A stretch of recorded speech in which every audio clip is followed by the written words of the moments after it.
Linear charge density, area charge density और तो हम लोगों ने तीन तरह की डेंसिटीज के बारे में पढ़ा था, बोलो हाँ या नहीं। यहां से हम लोग अपना डिस्कशन को आगे बढ़ाते हैं, ध्यान देंगे सभी कोई।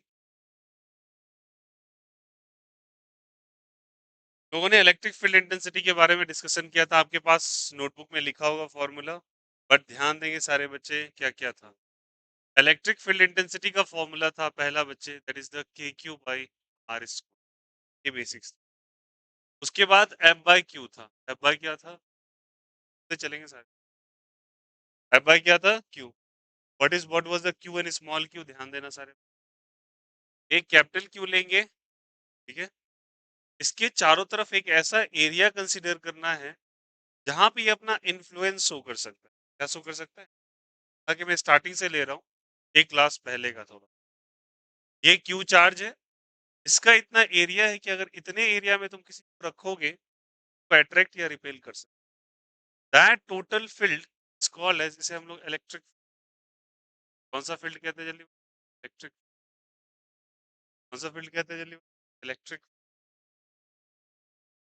और इस इलेक्ट्रिक फील्ड के अंदर अगर स्मॉल क्यू को रख दिए आप, तो इसे हम लोग लेके आए तो इसको ये अट्रैक्ट कर सकता है या रिपेल कर सकता है, ये बताना। अगर ये प्लस हुआ तो क्या करेगा, रिपेल या अट्रैक्ट, रिपेल। और माइनस हुआ तो अट्रैक्ट करेगा क्या, कि प्लस प्लस में रिपल्सर और प्लस माइनस में। तो इसको जिस बेसिस पे कैलकुलेट करते हैं कि कितना ताकत लगाएगा, उसके लिए टर्म आता है इलेक्ट्रिक फील्ड इंटेंसिटी, बोलो हाँ या नहीं। क्या जल्दी होता है यहाँ से, इलेक्ट्रिक फील्ड इंटेंसिटी, बोलो हाँ या नहीं। और इलेक्ट्रिक फील्ड इंटेंसिटी को कैलकुलेट करने का तरीका ई होता है, और उसका फॉर्मूला होता है के क्यू बाई, जहाँ पे आर इन दोनों के बीच का डिस्टेंस है।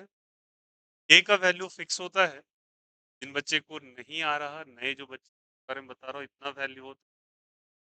और एक और चीज याद रखेंगे, के का वैल्यू होता है 1/पाई एप्सिलॉन, क्या होता है बोलो, 4 पाई एप्सिलॉन नॉट। ये तुम एक डेटा होता है, और इसको हम लोग कहते हैं कितना वैल्यू होता है बोलो सब कोई, 8.85 इंटू 10⁻⁴, बोलो आया नहीं आया।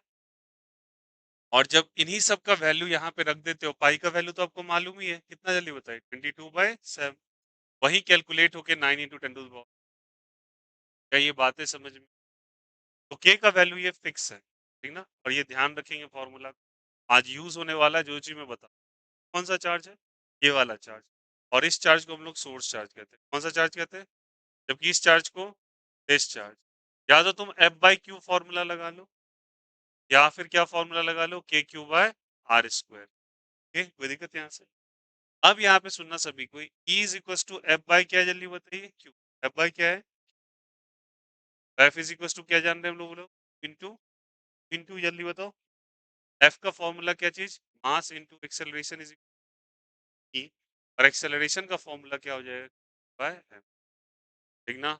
ये सारी बातें बताई भी है, मैं फिर से एक बार रेकर कर दे, कोई दिक्कत यहाँ से, आई बातें समझ, पी बाई क्या हो जाएगा, ठीक है। क्या है, चार्ज, ई क्या है, क्या है, मास। तो ये हम लोगों ने डिटेल नहीं रेकर कर, इसी के बेसिस पे कल हम लोगों ने यूनिफॉर्म चार्ज डेंसिटी निकाला था, कुछ शेप्स हम लोग, एक यूनिफॉर्म इलेक्ट्रिक रड था, कि किसी पॉइंट पे इलेक्ट्रिक फील्ड इंटेंसिटी निकाला था, एंगल वो बना रहा था ऊपर और नीचे से, तो हाँ या नहीं। ऊपर से एंगल थीटा 1, नीचे से एंगल थीटा 2, क्या फॉर्मूला निकला, ई बराबर बोलो बोलो सब, ए लेमडा बाय आर, बोलो सब कोई, sin θ1 प्लस sin θ2, जहाँ पे थीटा 1 को क्या ले रहे थे, क्लॉकवाइज, इसको कैसे, एंटी क्लॉकवाइज। ये परपेंडिकुलर था या पैरेलल था, परपेंडिकुलर। ये फॉर्मूला क्या लिखा हुआ है आप लोग, ये पैरेलल क्या होगा बोलो सब कोई, के लेमडा बाय आर, और बोलो सब कोई cos θ1 माइनस cos θ2।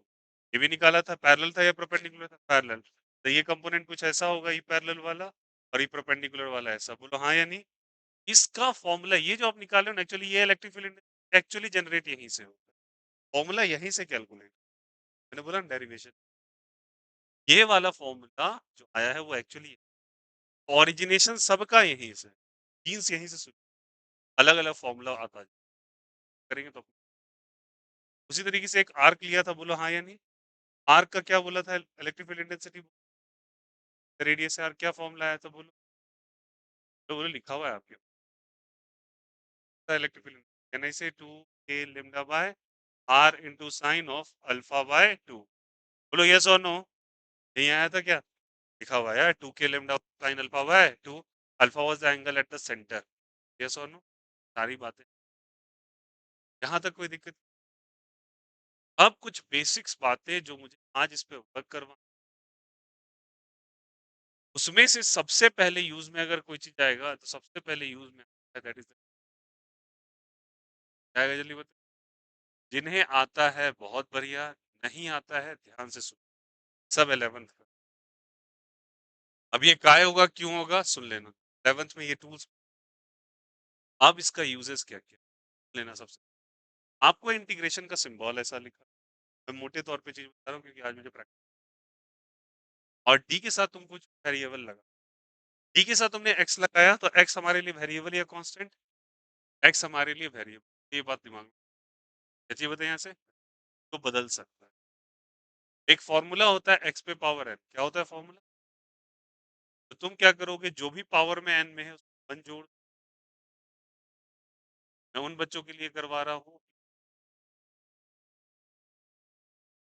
अनुकूल के अच्छे से, एन पे पावर वन बाय एन पे पावर ऐड करें। उसके बाद अगर तुमको ऐसा कुछ लिखा, एक्स पे पावर मान के चलो, और यहाँ पे तुमको पावर में कितना कितना ऐड कर दो, वन, नीचे भी टू ऐड कर दोगे। भाई मोटे तौर पे समझो, सबका रीजन होता है ये क्या हो रहा है, ये क्यों ही ऐसा क्यों।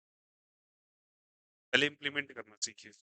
एक्स पे पावर क्या हो जाए बताइए, क्या हो जाए सी। यहाँ अगर मैं कहता एक्स पे पावर में कह देता, एक्स पे पावर सुनो, तो यहाँ पे वन इंटू डी एक्स कर दिया यहाँ से। वन ना भी लिखो तो एक्स पे पावर, अब नीचे कुछ लिखा ए और ऊपर क्या लिखा। अब तुम क्या करोगे, पावर में वन ऐड किया नहीं, वन। अब तुम बिग ब्रैकेट दोगे, सी नहीं है। अब नीचे लिखोगे ए और नीचे ये क्यों कर रहे हैं, तो कॉपरेट कीजिए। लॉजिक्स बाद में, x power one plus one is two. भाई क्या लिखेंगे, नीचे ए और ऊपर। अब क्या करोगे बताओ, मेरा एक्स वेरिएबल, एक्स की जगह एक बार तुम रखोगे बी और एक बार एक्स की जगह तो रखो यहाँ बी स्क्वायर बाई टू, यहाँ भी ए स्क्वायर बाई टू क्या आ जाएगा, बी एक बार ऊपर वाला एक बार नीचे लिमिट। द बेसिक्स ऑफ, ठीक ना, यहाँ तक कोई दिक्कत किसी।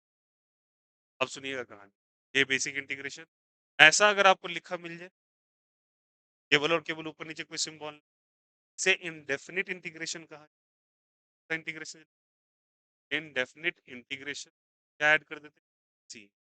और अगर ऐसा कुछ मिल जाए जिसमें ऊपर नीचे कुछ डेफिनिट इंटीग्रेशन, यहाँ तक बात। उसके बाद एक बात और समझो, फॉर्मूला को जो वन बाय एक्स इंटू रेकर्ड वे में आएगा, ये फिजिक्स और केमिस्ट्री बार बार आएगा, जब कभी आएगा तो याद रखिए एल एन एक्स प्लस क्या जेल सी। एल एन का मतलब लॉग से होता है, लॉग, या तो एल एन कह लो या फिर इसको लॉग बेस एक्स प्लस। ये आपको कई बार देखने, क्या भैया हम इसको ऐसे मेमोराइज कर लें, ये बात आप 11th में अगर सीख डाल तो कर,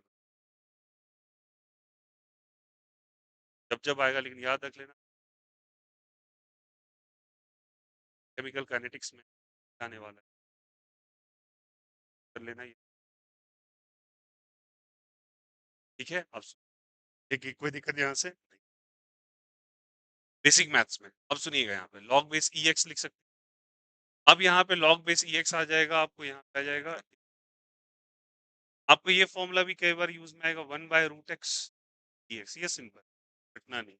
एक्स पे पावर वन बाई टू होता है, पर कितना बाई टू पर गया, तो एक्स पे पावर क्या हो जाएगा माइनस वन। n प्लस जाएगा और में n का वैल्यू कितना -1/2 क्या लिखेंगे -1/2 +1 बाय माइनस ये आगे कुछ नहीं लिखा हो सी अब सॉल्व कर लीजिए x में ऊपर क्या आ जाएगा 1/2 नीचे भी 1/2 प्लस क्या हो जाएगा इधर चला जाएगा power x is it okay there are some rule integration यहाँ तक कोई दिस द बेसिक्स जो मैंने एक और दो क्लास में पिछले बताया है ये इंटीग्रेशन का कुछ टर्म्स आप उस जहाँ पे हो अब एक चीज मैं आपको बताने वाला हूँ ध्यान रखिए क्या इंपॉर्टेंट है आपको वॉल्यूम और एरिया सिलेक्शन के लिए आना सिलेक्ट कैसे आएगा वो सुनो, आपको आपसे कहा जाएगा वॉल्यूम जब कोई वेरिएबल वॉल्यूम ले मैंने बोला डी के साथ जो भी इसको हम लोग कहेंगे एलिमेंट क्या कहेंगे मेंटल बढ़िया तगड़ा लेवल के जब कभी तुमको वॉल्यूम लिखने का वॉल्यूम को क्या क्या चीज एरिया इंटू क्या एरिया को लेंगे से आप बताओ आप एरिया वॉल्यूम ऑफ क्यूब बता दो वॉल्यूम ऑफ क्यूबॉइड बता दो वॉल्यूम ऑफ क्यूबॉइड करते हो ना क्या लिखते हो L into B into H तब करना तो लेंथ इंटू और एच खुद में एक लेंथ है एरिया इंटू लेंथ कहाँ बैठा है एरिया इंटू क्या चीज लेंथ तुम इसका भी क्यूब क्यूब का भी करते तो क्या करते हैं एल इंटू एल एरिया देगा क्या इंटू एल लेंथ हो गया एरिया इंटू लेंथ अब जब कभी आपको ऐसे लिखने के लिए कहा जाए तो मैं बता रहा हूँ एरिया के लिए क्या टर्म लिखोगे जैसे मैं एग्जांपल के लिए तुमको समझ मान के चलो एक स्फीयर है क्या जल्दी बताइए अब वो कई बार ऐसे देखने को मिले आपको छोटा सा एक सेक्शन कर लिया कंसीडर और इसका सेंटर से डिस्टेंस कुछ ले लो जल्दी और जो सेक्शन तुमने कंसीडर किया उसका विड्थ ले लो डी क्या ले लो जल्दी डी आर से मैं बोल जब कभी टर्म ठीक है अब मैंने कहा तुमको ये सेक्शन तुमने लिया डिस्टेंस बोलेगा इस वाले जो सेक्शन को तुमने कंसीडर किया उसका एरिया बताओ ऐसे वाली चीज का ना सरफेस एरिया क्या होता है सरफेस एरिया किसी 4 पाई r² क्या होता है 4 पाई r²। 4 पाई क्या जल्दी बताइए r²। और इसके लिए लेंथ तुमने dr एक लेंथ ही तो dr क्या है उसमें एक लेंथ है छोटा सा एरिया इनटू लेंथ आपको वॉल्यूम वॉल्यूम के लिए पाई r²। बार बार वहां पे फिर से बोल लो ये रिकॉर्ड चीजें कोई यूजेस आप जो हमें बताइए देखिए आपके क्वेश्चंस पे कैसे आपको इम्प्लीमेंट याद रखोगे क्या बोला जल्दी बताइए एरिया इनटू लेंथ ये एरिया कहाँ से बच्चे ये कर्व सरफेस एरिया होता है याद आया ये क्लास 11 10th में पढ़ा है हम लोगों ने और पाई क्या चीज r² और लेंथ क्या जल्दी बताइए डी आर एक लेंथ है एलिमेंटल लेंथ है यार से भाई आपको अगर कह देता लेटे सपोज इस तरीके से अगर आपसे कह देता एरिया लेने के लिए क्या लेने के लिए कह देता एरिया एरिया में आपको कहता है डी ए लेने के लिए समझ में आया ना वॉल्यूम में तुमने कौन सा वॉल्यूम लिया एलिमेंटल वॉल्यूम तो ये कौन सा एरिया होगा एलिमेंटल एरिया कौन सा एरिया एलिमेंटल अब बताओ एरिया जो आप निकालोगे एरिया भी क्या होगा लेंथ इंटू क्या चीज लेंथ मुझे इसी का एरिया निकालना है एरिया को लेंथ इंटू लेंथ करोगे तो आया नहीं आया अब बताना मुझे सरकमफेरेंस एक लेंथ है या एरिया है सरकमफेरेंस लेंथ है सरकमफेरेंस क्या है क्या फॉर्मूला होता है इसका फॉर्मूला है कि स्फीयर पाई आर और लेंथ तो तुमने डी आर माना है इसके लिए तुमको यूज में आ जाएगा ध्यान रखना आगे चल यहाँ पे आप if सारी चीजें पहले से आपको ठीक ना और ये सब इंटीग्रेशन अगर आपको ये बेसिक है याद रखना ये दोनों आपस में कैसे करेंगे क्या करेंगे लेकिन पहले ये समझ में आया आपको सारे बच्चे मेरे से एक बार जब कभी आएगा इसे कौन सा वॉल्यूम कहते हैं एलिमेंटल वॉल्यूम ये तुम्हें कंसीडर करना हर जगह ज़्यादातर मैंने एग्ज़ाम्पल के तौर पे एक स्पीकर माना, एलिमेंटल एरिया मतलब फेस एरिया, सरफेस एरिया का form 4 pi r square, length कितने का, एक वेरी डी लग गया, क्या हो गया, आगे बढ़े। आपको एरिया लेने का, कौन सा एरिया, एलिमेंटल एरिया। एरिया निकालने के लिए लेंथ इनटू स्फीयर के लिए क्या लेंथ हो, पाई आर, अरे बोल, इनटू डी आर क्या हो जाएगा, ये भी लेंथ है, बट ये कौन सा लेंथ है, वेरिएबल या कांस्टेंट। तो एक बात, ये बात कहीं ना कहीं समझ में आ रही होंगी चीजें कि तुमने लिया डी आर, में समझ में आ रहा है, अगर अगर कोई चीज ना लो तो समझ में आ रही है बातें, कोई चीज वेरिएबल ना लो तो इंटीग्रेशन करना पॉसिबल, इसलिए तुमको एक वेरिएबल क्वांटिटी कंसीडर करनी। ये बहुत छोटी सी बात है, मगर इसको बैक एंड में अगर तुम बना के रखते हो हाल बहुत जल्दी दे रहे हैं यहाँ से। इसलिए हमेशा डी के साथ कोई क्वांटिटी लेना पड़ता है, और डी का मतलब होता है तुमने बहुत छोटा सेक्शन, क्या मतलब होता है एक बहुत छोटा सा वैल्यू को बदल सकता है। जैसे यहाँ पे कौन बदल रहा है बोलो, कौन बदल रहा है, आर, वेरी गुड। यहाँ पे कौन बदल रहा है, आर। यहाँ पे क्या बदल रहा है, एक्स। आपके साथ जो डी लगा है उसी का, और इंटीग्रेशन उसी का ही होता है। इससे पहले मैंने पढ़ा है कि इंटीग्रेशन तभी होगा जब क्वांटिटी क्या वेरिएबल या कांस्टेंट। बैकएंड पे सारी चीजें मैं आपको प्रिपेयर करके होप सो, ये वाली बातें तो परसों ही हो गई। अब चलिए कुछ बातें और ध्यान दें। मैंने यहाँ पे कहा था, अब देखो प्रोजेक्टाइल वाला केस एक दिन बताया भी था। प्रोजेक्टाइल के अंदर एक फॉर्मूला होता है, टी बाय रूट 2h। इनको आता है बहुत, एच क्या है, जी क्या है, ग्रेविटी, जी क्या है, एक्सेलरेशन ड्यू टू। अब सुन ले, इसको रिप्लेस करके मैंने कई बार बताया था, हाइट को एच करो, ये कहलाता है acceleration due to gravity. Acceleration due to, अभी आप कॉपी नहीं कीजिए प्लीज, रिक्वेस्ट है। मैं क्वेश्चन का प्रीफेस तैयार करा रहा हूँ, क्या क्वेश्चन सही वाला, ठीक है। ये जी क्या, एक्सेलरेशन ड्यू टू ग्रेविटी। अब इस एक्सेलरेशन ड्यू टू ग्रेविटी की जगह तुम ए ड्यू टू इलेक्ट्रिक फील्ड ले, और बताओ बोर्ड पे कहीं ए ड्यू टू क्या है, बोलो सब अंदर, बोलो सब कोई, H by Q, E by क्या चीज, एम। एम किधर पर, क्या हो जाएगा बताइए, एच एम बाय क्या चीज, आया समझ में, तो बोलो यहाँ पे क्यू पे क्या रख दिया, एम। आया यहाँ से, टाइम ऑफ फ्लाइट का एक फॉर्म। हाँ कि ये सारी बातें मैंने डिस्कस कर रखी हूँ, मैं इसलिए प्रिपेयर करवा रहा हूँ ताकि पेपर्स करने में भी कोई दिक्कत, बेसिक बातें समझ। This is the way of integration, mathematical tools जो आपको यूज करने वाला है, ये फॉर्मूलाज लगेंगे, ये भी फॉर्मूलाज यूज में, और ये सेक्शन भी। क्या आपका हो गया बेसिक प्रिपेयर। अब बताते हैं, समझ में आया, ये क्वेश्चंस के लिए सारा प्रीफेस, ठीक ना, ताकि पेपर करने वक्त कर लोगे क्या, और जहां जो यूज क्लियर हो गया सभी को, कोई दिक्कत यहाँ से, उसका फोटो क्लिक, एक पेज आप लोग छोड़ दीजिएगा। ये क्वेश्चंस करने से पहले प्लीज एक पेपर पे ये सब कुछ लिखिएगा, आपका एक रिवीजन के, चलिए इसका फोटो क्लिक कर भेजिए, सवाल नंबर एक लिख, एक पेज छोड़ो प्लीज, एक पेज छोड़ो और क्वेश्चन लिखना चालू करो। एक पेज छोड़िए और क्वेश्चन लिखिए।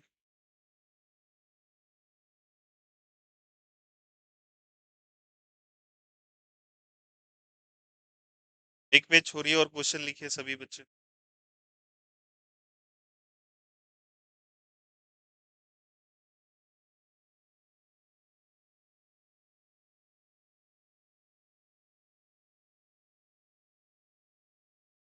एक पेज छोड़िए और क्वेश्चन लिखिए, चलिए करे क्या इसका, प्लीज एक पेपर पे पूरा ये कॉपी कर लेना, याद रखना इसका थ्योरीज नहीं है बच्चे, जो थ्योरी हुआ है उस थ्योरी का रिवीजन है, ताकि आप क्वेश्चन को थोड़ा फास्टली समझ लो, इसलिए करवाए, ठीक है। कर यहाँ से, घर में जब क्वेश्चन करोगे तो उससे पहले ये पूरा नोट डाउन कर लेना, कोई बात नहीं, आपका एक बार डेटा रिवाइज हो जाएगा ना, इससे आपको पता चलेगा इसी करवाएगा, ठीक है।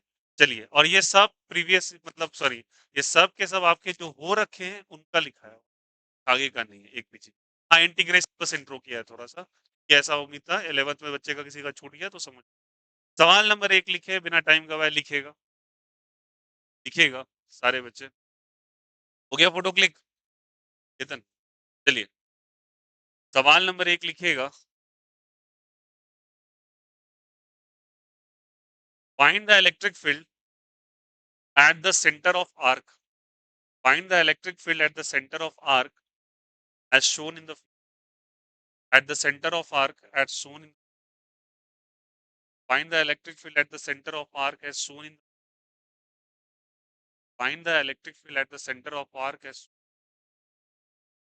at center of arc as shown in at center of arc arc as shown in the figure as shown in the as shown in सवाल नंबर 1 देखिएगा। अब प्लीज स्टॉप योर पेन, समझते सवाल के साथ। कोई बच्चा अभी नहीं समझेगा, घर पे आपको सबमिट करने दीजिए यहाँ से। सारे बच्चे बताना है यहाँ पे, अगर इस पे चार्ज क्यू है, क्या चार्ज है होते और यहाँ पे मुझे इलेक्ट्रिक फील्ड क्या पता कर इलेक्ट्रिक फील्ड। तो कुछ कुछ बेसिक बातें आप समझते चलेंगे तब आपको कोई दिक्कत नहीं। यहाँ इलेक्ट्रिक फील्ड क्या पता करना है, इलेक्ट्रिक फील्ड। सारे बच्चे मेरी बात को अच्छे से, जहाँ इलेक्ट्रिक फील्ड पता करते हैं वहां अपने मन से कितना मानना पड़ता है, +1 कूलम। इससे फायदा ये होता है कि आपके चार्ज में कोई दिक्कत नहीं होती। क्या बताओ, +1 मल्टीप्लीकेशन में दिक्कत देता है क्या? वो साइन बदलता है, डायरेक्शन बदलता है, कुछ नहीं चेंज करेगा। +1 लेना शेप। यहाँ पे कितना कूलम ले लिया हम लोगों ने। अब मुझे यहाँ पे इलेक्ट्रिक फील्ड मैंने बताया था, इस पॉइंट पे इलेक्ट्रिक फील्ड निकालना है। क्या निकाला है? Electric field. जहाँ मुझे इलेक्ट्रिक फील्ड निकालना होगा मैं क्या करूँ? अब बताइए, +1 वाला क्या करेगा? चलिए आंसर, नीचे या ऊपर?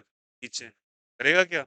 अगर नीचे करेगा तो बताओ यहाँ इलेक्ट्रिक फील्ड ये आपको लिखा है lambda by r sine alpha by 2। समझ में आया क्यों करवाया था? अल्फा का वैल्यू बोलिए, 180 डिग्री। बाय क्या हो जाएगा? कितना डिग्री आ जाएगा? साइन 90/2 का साइन 180/2 का वैल्यू बोलो बोलो। 1 कितना आ जाएगा? 1 आ जाएगा क्या? ये 1 आया तो क्या आ गया formula? 2 a lambda by r इन। आया नहीं? कोई दिक्कत किसी को? बोलो हाँ या नहीं। अब मेरी बात को अच्छे से समझिए, लेम्डा और आर दे रखा है, के भी दे रखा है। अब सुनना, के का वैल्यू मैंने 9 पॉइंट इंटू 10⁻9 और फॉर्मूला के तौर पे 1/5 ठीक इक्वल्स टू 9 इंटू 10 क्या चीज 9। ये वैल्यू था, ये वैल्यू था, सॉरी फॉर दैट। अब वैल्यू और ये अब के का वैल्यू यहाँ रख सकते हैं। क्या वैल्यू आ जाएगा बोलो सब? इंटू 1/4 पाई एप्सिलॉन नॉट इन लेम्डा बाय आर। ऑपरेट करेंगे सारे बच्चे, कितने टाइम्स कैंसिल आउट? 2 टाइम्स। क्या फॉर्मूला हो? Lambda by pi epsilon naught r. देखते चलना सर, दिक्कत यहाँ से पॉसिबिलिटी है कि लेम्डा का वैल्यू क्या था। लेम्डा कौन सा चार्ज डेंसिटी? तीन पे चार्ज डेंसिटी। तो चार्ज बाय लेंथ या चार्ज बाय एरिया? सारे बच्चे, चार्ज बाय लेंथ या charge by area? Charge by length. तो कितना चार्ज है? क्यू। लिखिए क्यू। लेंथ इसका पता करना है। मान लीजिए इसका रेडियस आर है, रेडियस क्या है जल्दी बताइए? आर। इसका चार्ज क्यू है, इसका लेंथ बताओ तो क्या हो? वेरी गुड, क्या हो जाएगा? एक सेमी सर्कल तो है ये। सेमी सर्कल का पाई आर नहीं होता क्या? बोलो तो क्या लिखेंगे बताओ यहाँ से? Pi r. अरे यार आया नहीं आया। भाई क्या हो जाएगा? Pi r. अब लेमडा का वैल्यू क्यू बाई क्या लिखेंगे? टी का वैल्यू कितना आ जाएगा? By pi r. बोलो हाँ या नहीं? बाई क्या लिखेंगे यहाँ से? पाई एप्सिलॉन नॉट इंटू क्या चीज, नीचे लेके जाओ यहाँ से। क्यू बाई क्या हो जाएगा बोलिए? Pi into pi, pi square. Very good. Into क्या हो जाएगा? एप्सिलॉन नॉट इंटू क्या चीज? आर। टी का वैल्यू आर स्क्वायर हो जाएगा क्या? आर स्क्वायर हो जाएगा। हाँ, आर इंटू आर क्या हो जाएगा? R square. तो क्यू बाई क्या आ जाएगा? Pi square epsilon naught into, अरे आया नहीं आया? कोई दिक्कत किसी को? तो इलेक्ट्रिक फील्ड आपको ये भी आंसर के तौर पे दे सकता है। अरे बोलो हाँ या नहीं? दे सकता है, ये भी दे सकता है और ये भी दे सकता है। अरे समझ में आया? आपको ये भी दे सकता है, ये भी तो आंसर ही है। इसी में तुमने किसका वैल्यू रखा? के का, तो ये आ गया। जब तुमने लेमडा रखा तो ये आ गया। अलग अलग एग्जामिनेशन में ऑप्शंस में कभी गौर कीजिएगा, ये आंसर एक ही क्वेश्चन है, ये आंसर छिपा हुआ। आया समझ में? एक ही चीज है ना तीनों, कोई बदलाव है क्या? तुम के और लेमडा का वैल्यू तो आया समझ में। और अगर मुझे इसको वेक्टर फॉर्म फील्ड नीचे या ऊपर पते के लिए बता दूं, नीचे जो होता है राइट साइड जो होता है वो आई क्या, लेफ्ट साइड पर जे, नीचे ये इधर किधर जा रहा है? ये किधर जा रहा है? -J या +J? Electric field vector form में लिखोगे तो यहाँ पे क्या डाल दोगे, माइनस जे। वेक्टर फॉर्म में लिखोगे तो क्या डाल दोगे, माइनस जे। और वेक्टर फॉर्म में लिखोगे तो क्या डाल दोगे, माइनस जे। क्या कभी गलती करोगे? अगर आपको आंसर के तौर पे कहा जाएगा बच्चे तो ये तीनों के तीनों आंसर पॉसिबल है, मैं एस्ट्रिक्स लगा देता हूँ, नोट डाउन करने वक्त समझ में। अलग अलग में आपको ऑप्शन तीनों नजर आ जाएंगे और तुम बोलोगे ये क्या दे दिया अजीब सा, हम लोगों ने तो ये पढ़ रखा है, वैल्यूज ही। आया समझ में? अब चलिए एग्जाम्पल नंबर 2 में आर्क वाले सवाल को करवा रहा हूँ। ठीक है? सवाल पॉसिबल था कि मैं इसको थोड़ा सा इस तरीके से घुमा, ठीक ना, चलना की यहाँ पे ले आता और मैं पूरे पे पॉजिटिवली, क्या जल्दी एकदम गौर से समझ, बताओ कितने का एंगल बना, कितने का एंगल बना, 180 प्लस 90 दैट इज 270। अरे बोलो हाँ या नहीं, कितना डिग्री जरूरत है, 270 डिग्री। फॉर्मूला हमें मालूम है क्या? अब बताओ क्या कुछ भी वैल्यू अगर आपको दे देगा आर का वैल्यू, एप्सिलॉन नॉट तो आपको मालूम है ना, एप्सिलॉन नॉट कितना होता है बोलो, 8.85 इंटू 10 पे पावर माइनस 12, होगा नहीं होगा?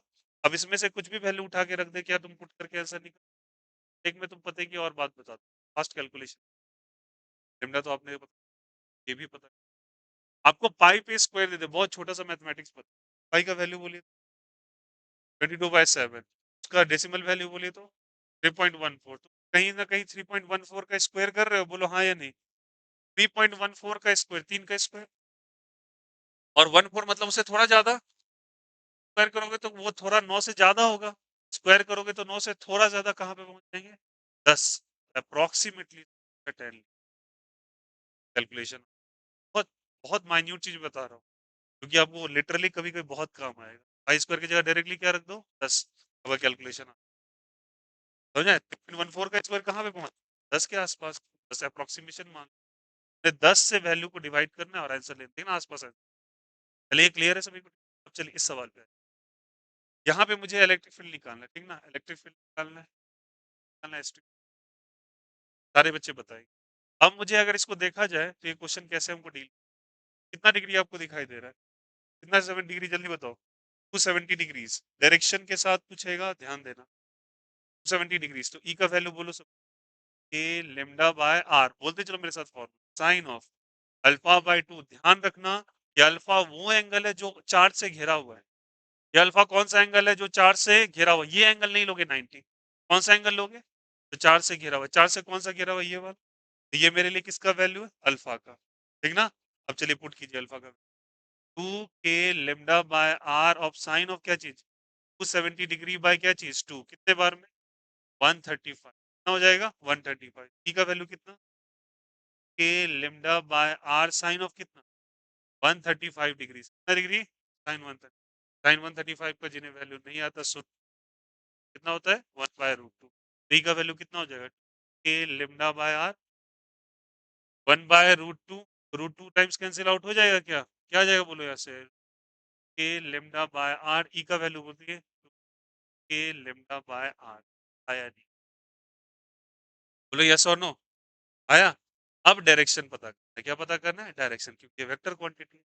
अब मेरी बात को अच्छे से समझना, ये लिख लिया हम लोगों ने, अब देखना यहाँ पे मैं तुमको बाइफर्केशन कर देखना है, अब यहाँ से थोड़ा ट्विस्ट एंड टर्न स्टार्ट हो, बताओ ये वाला सेक्शन को मैं पहला सेक्शन मानूं, इस वाले सेक्शन को सेकेंड मानूं और इस वाले सेक्शन को क्या मानूं, जहां इलेक्ट्रिक फील्ड पता करना वहां कितना, बोलो बोलो मेरे साथ, कितना कुलम, 1 कुलम, अगर तुमने यहाँ पे 1 कुलम कंसीडर कर लिया, बताओ 1 वाला सेक्शन इसको क्या करे, रिपेल या अट्रैक्ट, नीचे भेजेगा या ऊपर, नीचे, इलेक्ट्रिक फील्ड 3 वाला section, electric field due to, अरे बोलो हाँ या नहीं, 1 उसको नीचे भेजेगा और 3 किधर भेजेगा, बोलो यस और नो, बताओ दोनों का वैल्यू सेम या डिफरेंट, दोनों का एंगल भी सेम, चार्ज भी सेम और डिस्टेंस भी सेम, तो दोनों एक दूसरे के अपोजिट है, और जो वेक्टर अपोजिट होते हैं एक दूसरे को क्या कर देते हैं, अरे बोलो हाँ या नहीं, तो केवल और केवल ये आर्क नंबर 2 ही तो रिस्पॉन्सिबल था इसके आंसर के लिए, बोलो हाँ या नहीं, ये दोनों तो कैंसिल कर दिए, आर्क नंबर 2 किधर भेजेगा, नीचे या ऊपर, नीचे, इलेक्ट्रिक फील्ड ड्यू टू इधर लगेगा क्या, बोलो आया नहीं आया, रहेगा, और इलेक्ट्रिक फील्ड ड्यू टू जब ये दोनों कैंसिल ही हो गया, बचा केवल 2, कौन बचा जल्दी बताइए 2, और 2 कितने का एंगल बना रहा है बोलो तो? 2 कितने का एंगल बना रहा है? वेरी गुड, कितने का? 90। यहाँ पे रखिए तो E इज इक्वल टू बोलिए 2 k lambda by r sine 90/2 रखोगे क्या? और 90/2 कितना होता है? 45, साइन 45 का value 1/√2। E is equal to 2 k lambda by r into 1/√2 कितने टाइम्स में कैंसिल आउट? √2 तो E का value √2 k lambda by r. अरे बोलो आया नहीं आया? सेम आंसर तो नहीं, आंसर आया ना? समझ में आया? एक्चुअली चल रहा था इन दोनों का कैंसिलेशन, बचा ये था, लेकिन तुम्हारा तो रिजल्ट आ रहा है, ठीक है ना? बट ये डायरेक्शन दे रहा है, ये क्या दे रहा है? अब डायरेक्शन कौन से एक्सिस में? नहीं नहीं नहीं, ये जेड एक्सिस से बता देता हूँ। ये प्लेन है ना, एक्स एक्सिस अपना कोई दिक्कत नहीं है, इसमें इशू नहीं है। कौन सा एक्सिस है? एक्स। ये कौन सा एक्सिस है? अरे बोलो यहाँ से। ये माइनस एक्स। ये जेड नहीं है, जेड बाहर आएगा। प्लीज आगे आगे ना बोले। अच्छा, ये प्लेन पे ही लाई कर रहा है। किस पे लाई कर रहा है? प्लेन पे। थ्री डायमेंशनल एक्सिस होती है जेड, जेड ऐसे बनाता है, जेड तो ड्रॉ ही नहीं हो सकता इस पे। बनाने के लिए आप बना, ठीक ना? अब बताएं यहाँ से ये कौन से प्लेन में आ रहा है? एक्स वाई प्लेन में। अब तुमको ध्यान दिला देता हूँ, सुन लेना। चार ऑप्शंस देगा, उसमें से एक ऑप्शन। अब ध्यान देना, यहाँ पे बहुत छोटी छोटी बातें ध्यान देना। एक्स एक्सिस ये कौन सा एक्सिस? Y axis. यहाँ भी ये एक्स ही है। ये क्या है जल्दी बता? Dash dash. अब सारे बच्चे बता।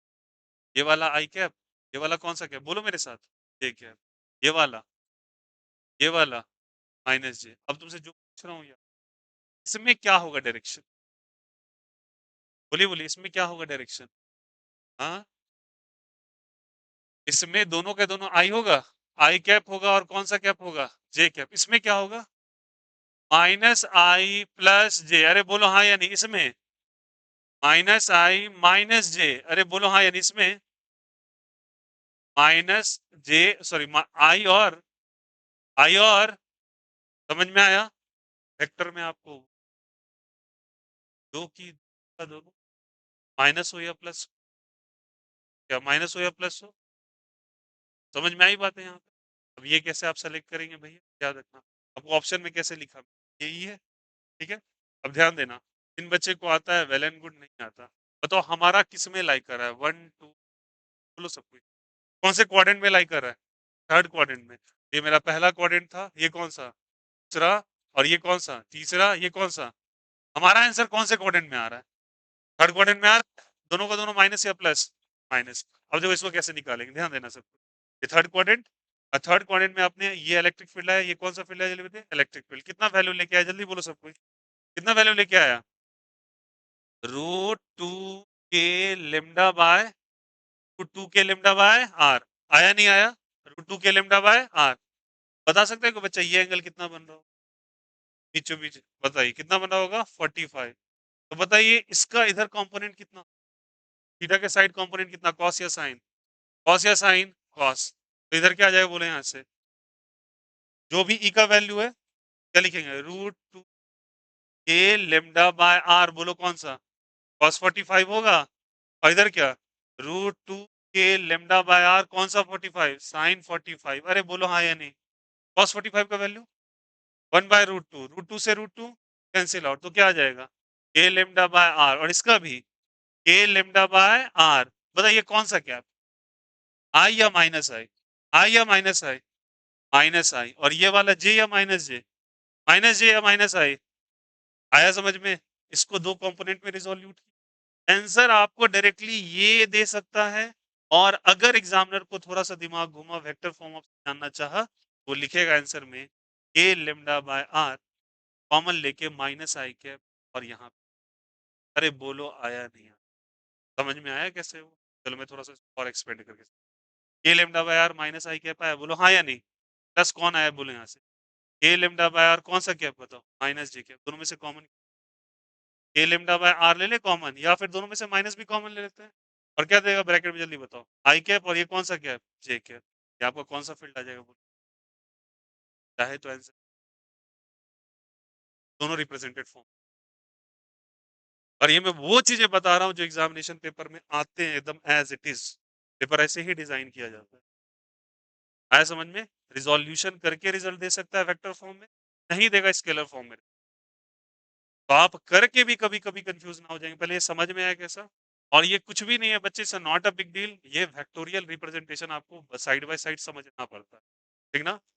टाइम है, कोई दिक्कत नहीं, बट अगर 11th में आपने वेक्टर को अच्छे से पढ़ा, ये कॉस और साइन करना कोई आया समझ में? तो क्लियर है सभी को? फिर से बताना।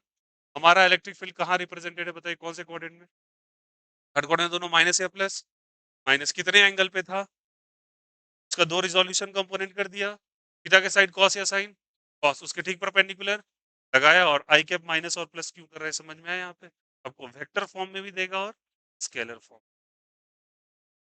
तरीके से यहाँ भी। आपको चाहे तो डायरेक्टली वो चाहेगा तो केवल 2 के लेमडा बाय आर, इनमें से कुछ भी पूछेगा, और ये डायरेक्शंस भी। कोई दिक्कत किसी? इन दोनों सवाल में कोई दिक्कत? बोलो हाँ या नहीं। आया समझ में? अरे बोलो तेरे यहाँ से। इसी का मैं थोड़ा सा और इलोंगेशन, याद रखना आपको पेपर सॉल्व करने में इतना टाइम नहीं लगेगा, मुझे बेसिक समझाने के लिए इतना एक्सपेंड करना पड़ेगा कि 11th की चीजें आती रही। ठीक है, कोई दिक्कत यहाँ से? और ये चीजें दिमाग में बैठा लेना, और ये बार बार रिकट नहीं, सवाल फिर से ध्यान दोगे सर। बताना मुझे, ये कौन सा एक्सिस बोलो? वाई एक्स वाई, ये कौन सा? एक्स। अब बताना मुझे, मैं कह रहा हूँ कि इधर वाले सेक्शन को मैंने प्लस चार्ज किया, कौन सा चार्ज किया? और इधर वाले को, देखना अब आपसे बोला इलेक्ट्रिक फील्ड, देखना अब मैं तुमसे जो पूछूंगा वो सारे बच्चे बताना प्लीज। इलेक्ट्रिक फील्ड वहां कैलकुलेट कर, यहाँ पे कितना कूलम, +1 या -1? +1। कितना कूलम जल्दी बताइए? +1 कूलम, बहुत ही बढ़िया, बहुत ही अच्छा। सारे बच्चे बताना, अगर तुम +1 कूलम कंसीडर करोगे, बताना ये वाला सेक्शन नाम दे देता हूँ, ये फर्स्ट और ये वाला सेकेंड, मुझे बता दीजिए फर्स्ट सेक्शन क्या करेगा उसको अट्रैक्ट, क्योंकि तुमने माना प्लस और वो है अट्रैक्शन या repulsion. Electric field due to section 1 ये हो जाएगा क्या? और 2 क्या करेगा? रिपेल या अट्रैक्ट? नीचे या ऊपर? नीचे। इलेक्ट्रिक फील्ड आया नहीं आया? अरे यार ये सोन, अब बताइए 1 है और ये क्या चलिए बताइए। अब मुझे बताना है यहाँ पे इन दोनों का वैल्यू क्या क्या होगा। मैं डायरेक्टली लिख रहा हूँ, अब बताओ कितने का एंगल ये लोग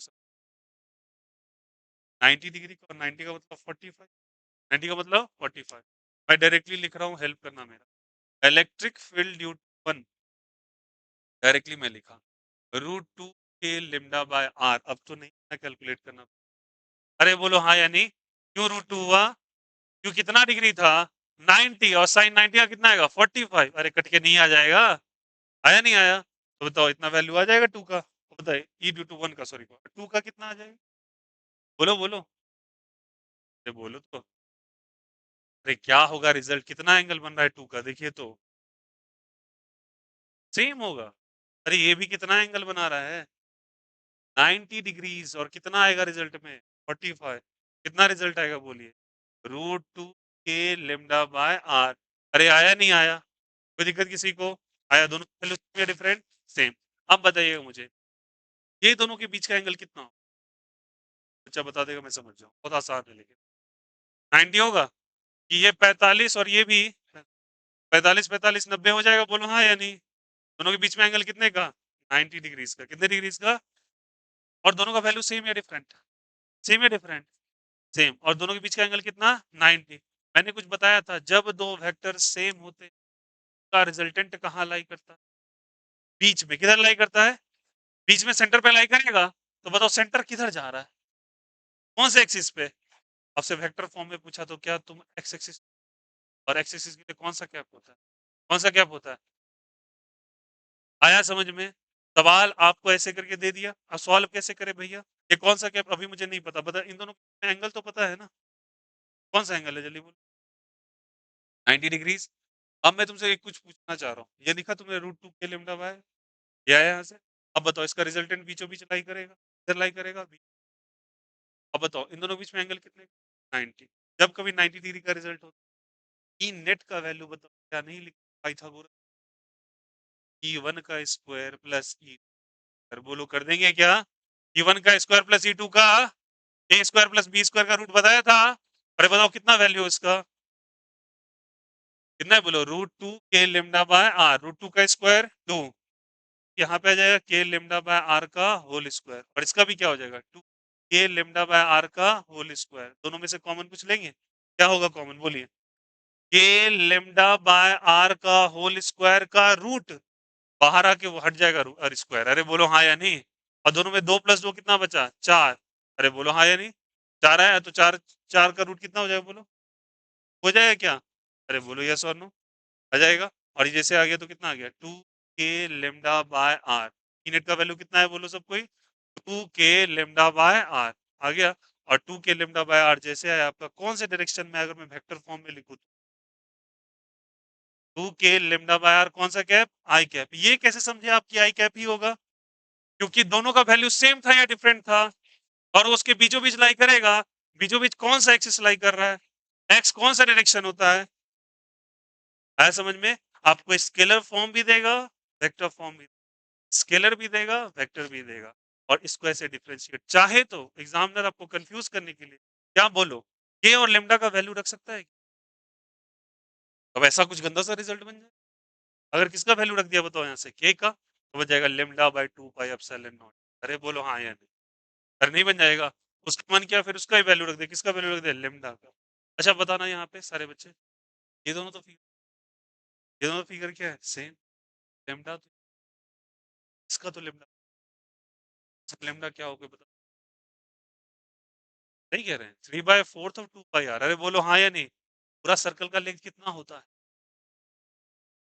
पाई आर। कितना होता है? 2 पाई आर। लेंथ, लेंथ होता है ना पूरा, बोलो हाँ या नहीं? कितने का लेंथ? 3/4। अरे बोलो हाँ या नहीं? 75% नहीं है क्या एक सर्कल का? 75% को 3/4 लिख सकते हैं क्या? बोलो यस और नो। पहले इतनी चीजें समझ में, कोई दिक्कत इसमें किसी को? कोई आया सबको समझ में? अब बताना क्लियरली। इसी पे बेस्ड एक सवाल है। आई थिंक इन 3 क्वेश्चंस में किसी को कोई दिक्कत? आर्क बेस्ड क्वेश्चन, इसीलिए आपके बेसिक्स के लिए बच्चे मुझे यहाँ पे। और ध्यान रखना, अच्छा बताओ, इस वाले केस को मैं कुछ लिख रहा हूँ और मेरा हेल्प करना। मैं लिख रहा हूँ E1, E1 दिख रहा है फिगर में? E1 दिख रहा है? मैं इसको लिख रहा हूँ, हेल्प करना थोड़ा सा। इसको मैं लिख रहा हूँ के लेमडा बाय आर, ठीक ना? और मैं ब्रैकेट में लिख रहा हूँ आई कैप प्लस जे कैप। मेरी बात से कौन लिखता है? अगर ये चीज सही था, अरे बोलो हाँ या नहीं? यहाँ पे तुमने माइनस लगाया था, बोलो हाँ या नहीं? बोलो यस और नो। तो इसी से तो ये निकल के आया, तो इससे ये नहीं निकल के आ सकता। और आई कैप जे कैप कैसे आ गया? अरे कौन सा क्वाड्रेंट है? क्वाड्रेंट में दोनों प्लस या माइनस?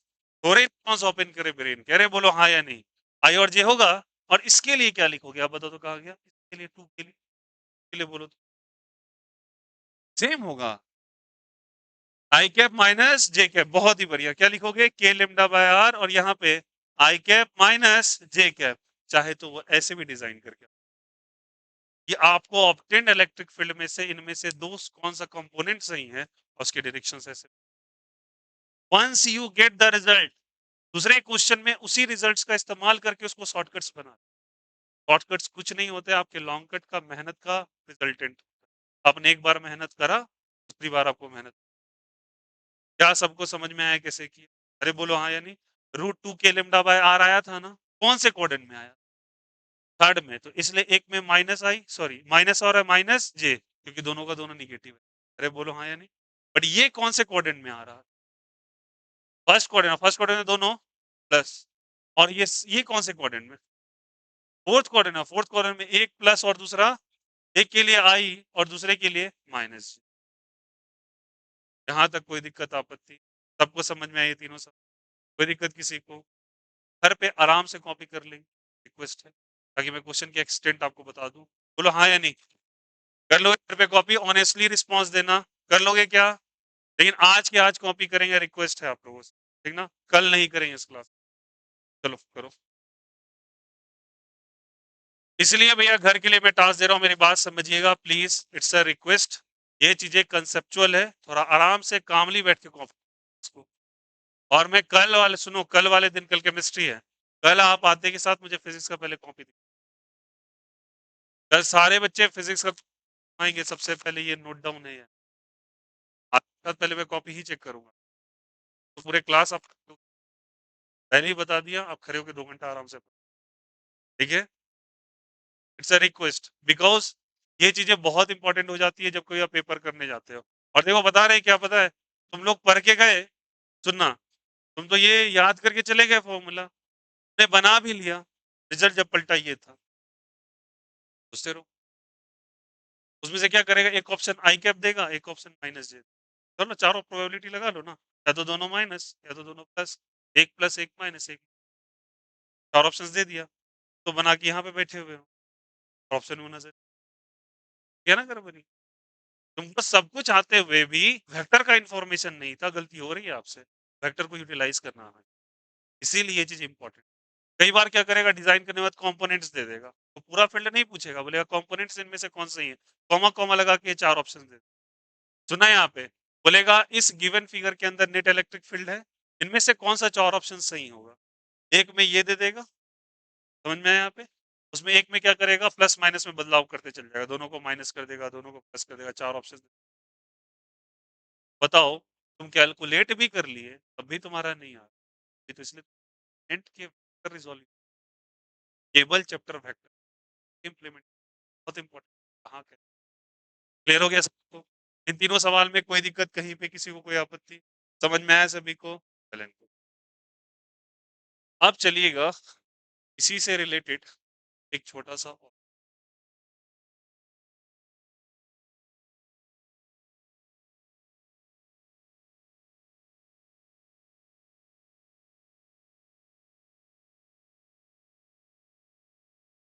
क्वेश्चन है, देखो देखो ध्यान देना सब।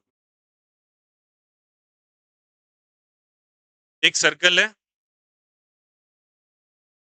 और यहाँ पे एक चार्ज को रखा गया, को रखा गया, चार्ज को रखा गया, चार्ज को, और इस पूरे सर्कल को चार्ज कर दिया गया, क्या कर दिया गया, चार्ज, ठीक ना, ठीक है, पूरे सर्कल को चार्ज कर दे, देखो नहीं, ठीक है। मेरे सवाल है, ये एक्स एक्सिस, ये वाई एक्सिस, ठीक, इस पे क्यू चार्ज दिया गया, कितना चार्ज दिया गया, ठीक ना। अब बोला इस पे नेट फोर्स निकाल के दिखा, मैं यहाँ पे फोर्स कर रहा हूँ, स्ट्रिक्स लगा रहा हूँ, फोर्स ऑन चार्ज क्यों, क्या पूछा। अब मैं तुमसे जो जो पूछ रहा हूँ इतने डिस्कशन के बाद मुझे ये बता दीजिए कि इसमें कौन कौन कैपेबल नहीं हो पाएगा फोर्स,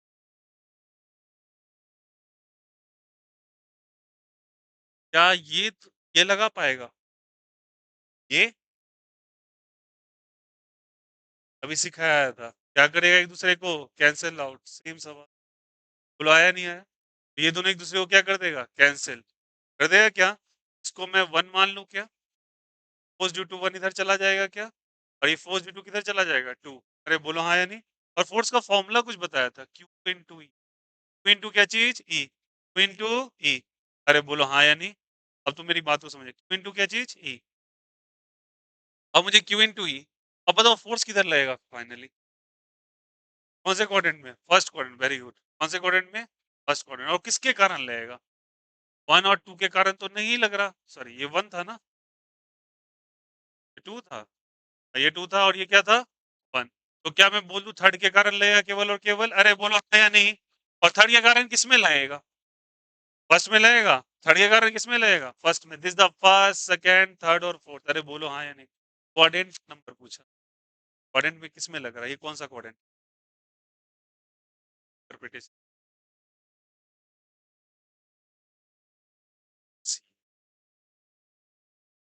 ना भी कंफ्यूज, थोड़ा सा न्यूरो,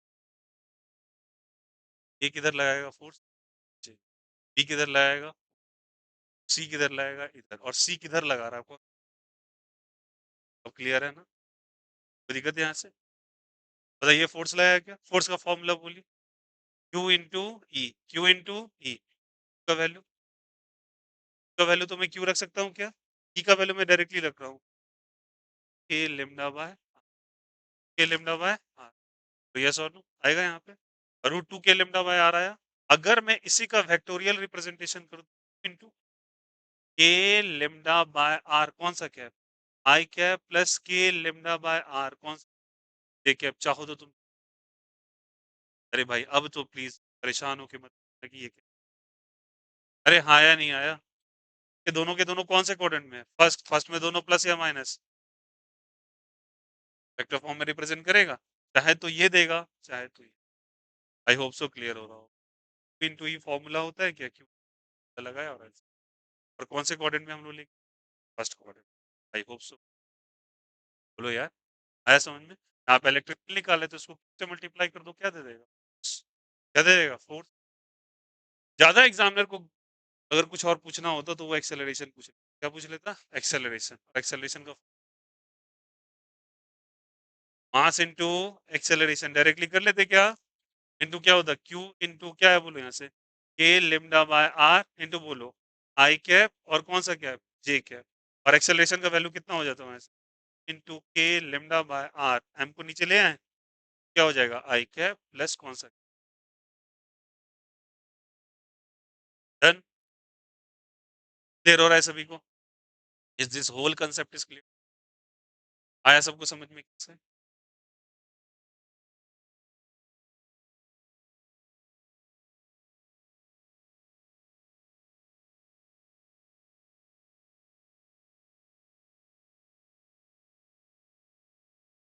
चलिए एक सवाल और एक बार बता रहा हूं, जब कभी क्वेश्चंस करने बैठे, क्वेश्चंस को पढ़ने की आदत जरूर डालना।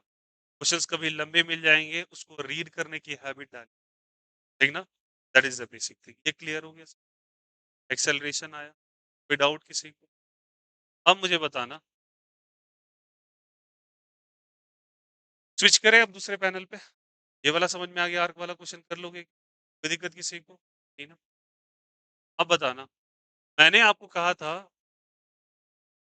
कि कुछ चार्जेस को, लेटर सपोज मैं मान लेता हूँ ऐसा, एक प्रोटॉन को और एक इलेक्ट्रॉन को मैंने एक सर्टेन हाइट से फॉल, हाइट से,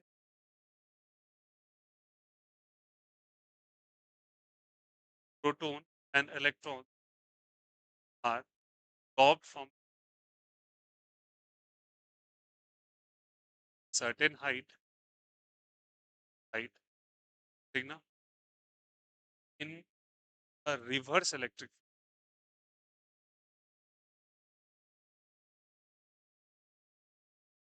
find the time, where the time tick, where the time taken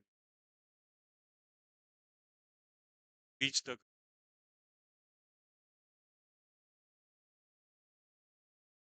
ना कहानी। अब थोड़ा सा फॉर्मेट बदल, ठीक है? और अब 2 मिनट के लिए दे सीधा कर लेते।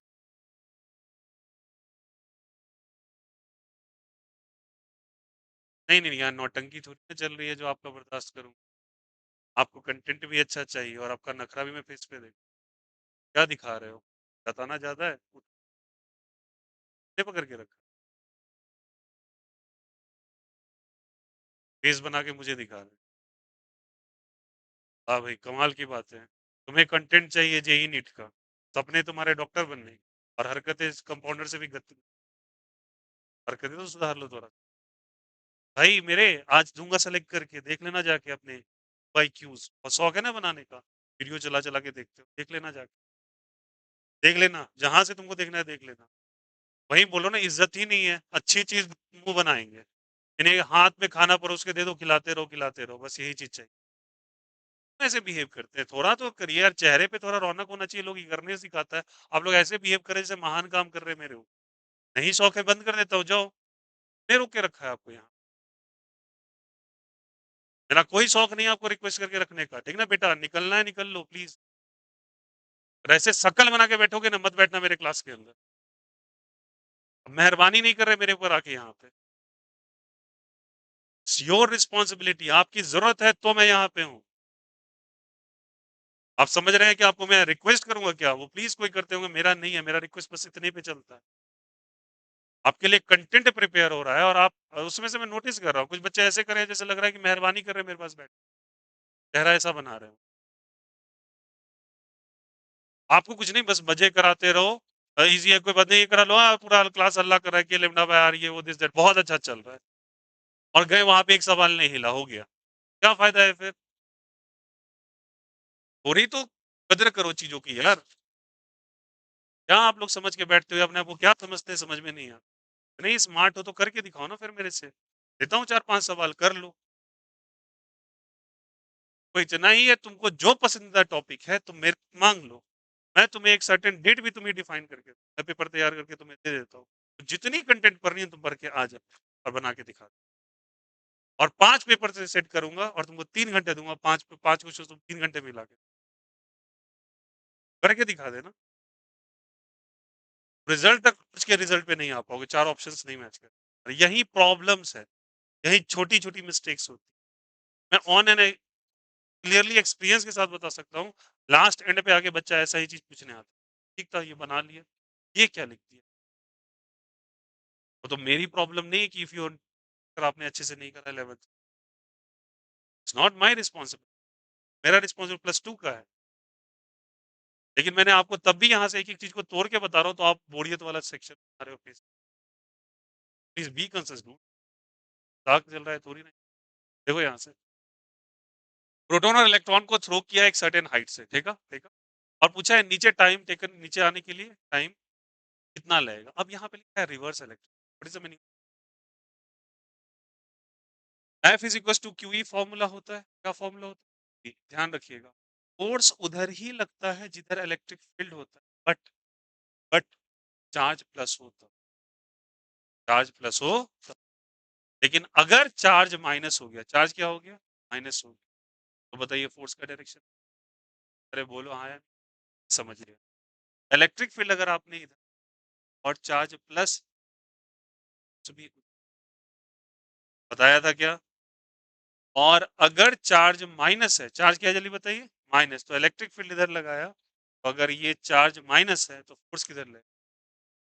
अब बताओ, हमारे पास जो जो पार्टिकल्स हैं उनका चार्ज सेम क्या? सेम है क्या? ये प्लस है या माइनस है? प्लस। और ये वाला समझ में आया? इसीलिए टर्म क्या यूज किया? आया समझ से बोला सवाल को। आया समझ में? हालांकि उसमें कंटेंट में ज्यादा लिखा। अब चलिए, हम लोगों ने टाइम ऑफ फ्लाइट का कुछ फॉर्मूला बनाया। टाइम ऑफ फ्लाइट का फॉर्मूला अंडर एच बाय, दोनों के लिए हाइट सेम या डिफरेंट। और जी को हम लोग रिप्लेस कर सकते हैं किससे, जा रहे बच्चे बताएंगे? Acceleration due to electric field से। Acceleration due to electric field का form P by M. Q E by क्या चीज? एम। बोलो आया नहीं आया? तो यहाँ से क्या लिखेंगे? Time is equal to under H by A का वैल्यू P बाय क्या चीज? एम। एम किधर गया? क्या आ जाएगा बोलो? एच एम बाय क्या चीज? क्यू। आएगा क्या? अब बताना सारे बच्चे में। हाइट सेम या डिफरेंट? सेम होता है। बोलो हाँ या नहीं? अरे कैसे डिफरेंट? एक का प्लस और एक का माइनस, कहाँ डिफरेंट? वैल्यू वाइज डिफरेंट है क्या? क्या डिफरेंट है? साइन अपोजिट, उसके लिए तो बताया आप। बोलो आया नहीं आया? इलेक्ट्रिक फील्ड तो दोनों के लिए सेम ही लगा। इलेक्ट्रिक फील्ड क्या लग रहा है? सेम। रिवर्स कर दिया गया है बस। समझ में आया रिवर्स क्यों किया गया? कि दोनों को नीचे लेके आ। इधर लेके आ रहे हैं नीचे। अच्छा बताओ, अगर मैं नीचे इलेक्ट्रिक फील्ड लगाता हूँ, नीचे आ जाएगा प्रोटोन या इलेक्ट्रॉन? क्योंकि उसमें प्लस चार्ज या माइनस चार्ज? Plus charge. और इलेक्ट्रॉन ऊपर चला जाएगा। तो बोलो आया नहीं आया? क्यों ऊपर चला जाएगा? क्योंकि उसपे कैसा साइन है? माइनस। बोलो आया नहीं आया? जो माइनस है वो प्लस है वो सेम है। अब बताना, इलेक्ट्रिक फील्ड को पलटी मारा तो इलेक्ट्रॉन किधर? नीचे। और प्रोटॉन पर, इसीलिए प्रोटॉन के लिए हमें नीचे लगाना पड़ेगा। समझ में आ रही बात है? और इलेक्ट्रॉन के लिए ऊपर, इसीलिए टर्म क्या यूज किया गया है? Reverse electric. तो नीचे। आया समझ में? अब बताइए, एच सेम, क्यू सेम, ई सेम, टाइम और मास का कैसा है? डायरेक्ट का बताया भी था। अब बताओ, मास किसका ज्यादा? प्रोटॉन का ज्यादा होता है, इलेक्ट्रॉन का कम होता है। बताने के लिए मैं ही बता देता हूँ, प्रोटॉन का ज्यादा और इलेक्ट्रॉन का कम। इसका मास ज्यादा, उसका टाइम, इसका मास ज्यादा, उसका टाइम भी ज्यादा। किसको ज्यादा समय लगेगा? प्रोटॉन को ज्यादा समय लगेगा, इलेक्ट्रॉन को कम समय। तो time taken by proton is more in compare to time taken by electron. बोलो आया नहीं आया? समझ में आया? अगर मैं इसी में अगर आपसे पूछ लेता, एक पार्टिकल अल्फा है, एक पार्टिकल प्रोटॉन, एक पार्टिकल न्यूट्रॉन, एक पार्टिकल, क्लियर कर, और मैं तुमको पते के लिए बता, इसका मास 4m होता है, इसका मास m होता है, इसका 2m और इसका 1m/1837। सारे बच्चे बताना किसका मास सबसे ज्यादा। उसके बाद प्रोटॉन या न्यूट्रॉन का, न्यूट्रॉन का, फिर किसका, और सबसे कम किसका। जिसका मास कम उसका टाइम भी कम, जिसका मास ज्यादा उसका टाइम भी। बताओ टाइम क्या लिखोगे, बोलो इसी तरीके से। Time of alpha is greater than, बोलो सब कोई। Time of neutron is greater than time of proton is greater than time of electron. Design किया था सवाल ये था, तो ये आया समझ में। सामने में क्वेश्चन कैसे स्विच किया पता है आपको, मैंने पेपर दे दिया ऐसे करके बना हुआ, ये एज इट इज पेपर है जेईई मेंस का, और नीट में पेपर, ठीक ना। बट मैं डिजाइन करने के लिए कितने पार्टिकल्स लगा दूंगा, 4, सबके लिए।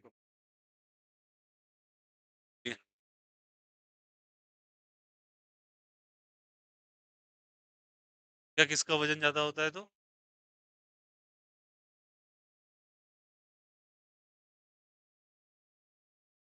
डिपेंड करता है एक्सेलरेशन। स्पेस के अंदर जाके दोनों मैसिव बॉडी को छोड़िए, अगर एक्सेलरेशन 0 कर दें तो दोनों के दोनों, एक फेदर और एक स्टोन भी सेम टाइम पे गिरेगा नीचे। टोटली डिपेंड कर रहा है कि ग्रेविटी कैसे एक्ट कर रहा है।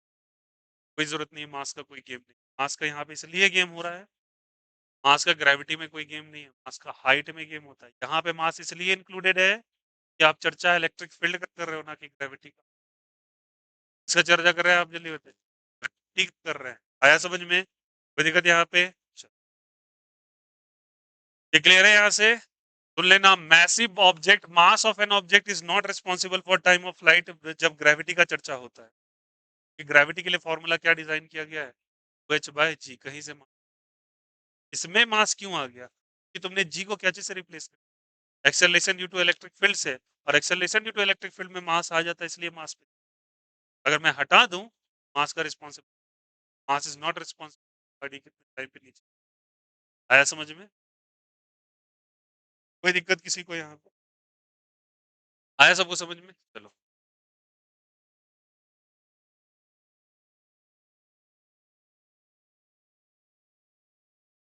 चलिए क्वेश्चन लिखेंगे सभी को, तो लिखो।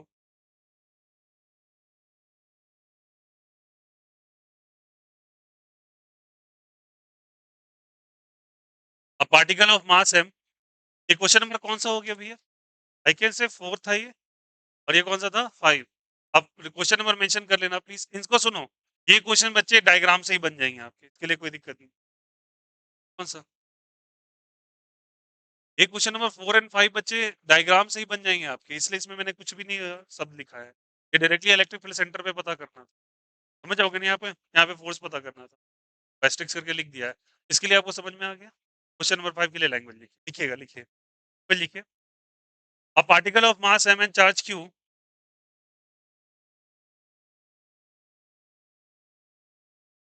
a particle of mass m and charge q,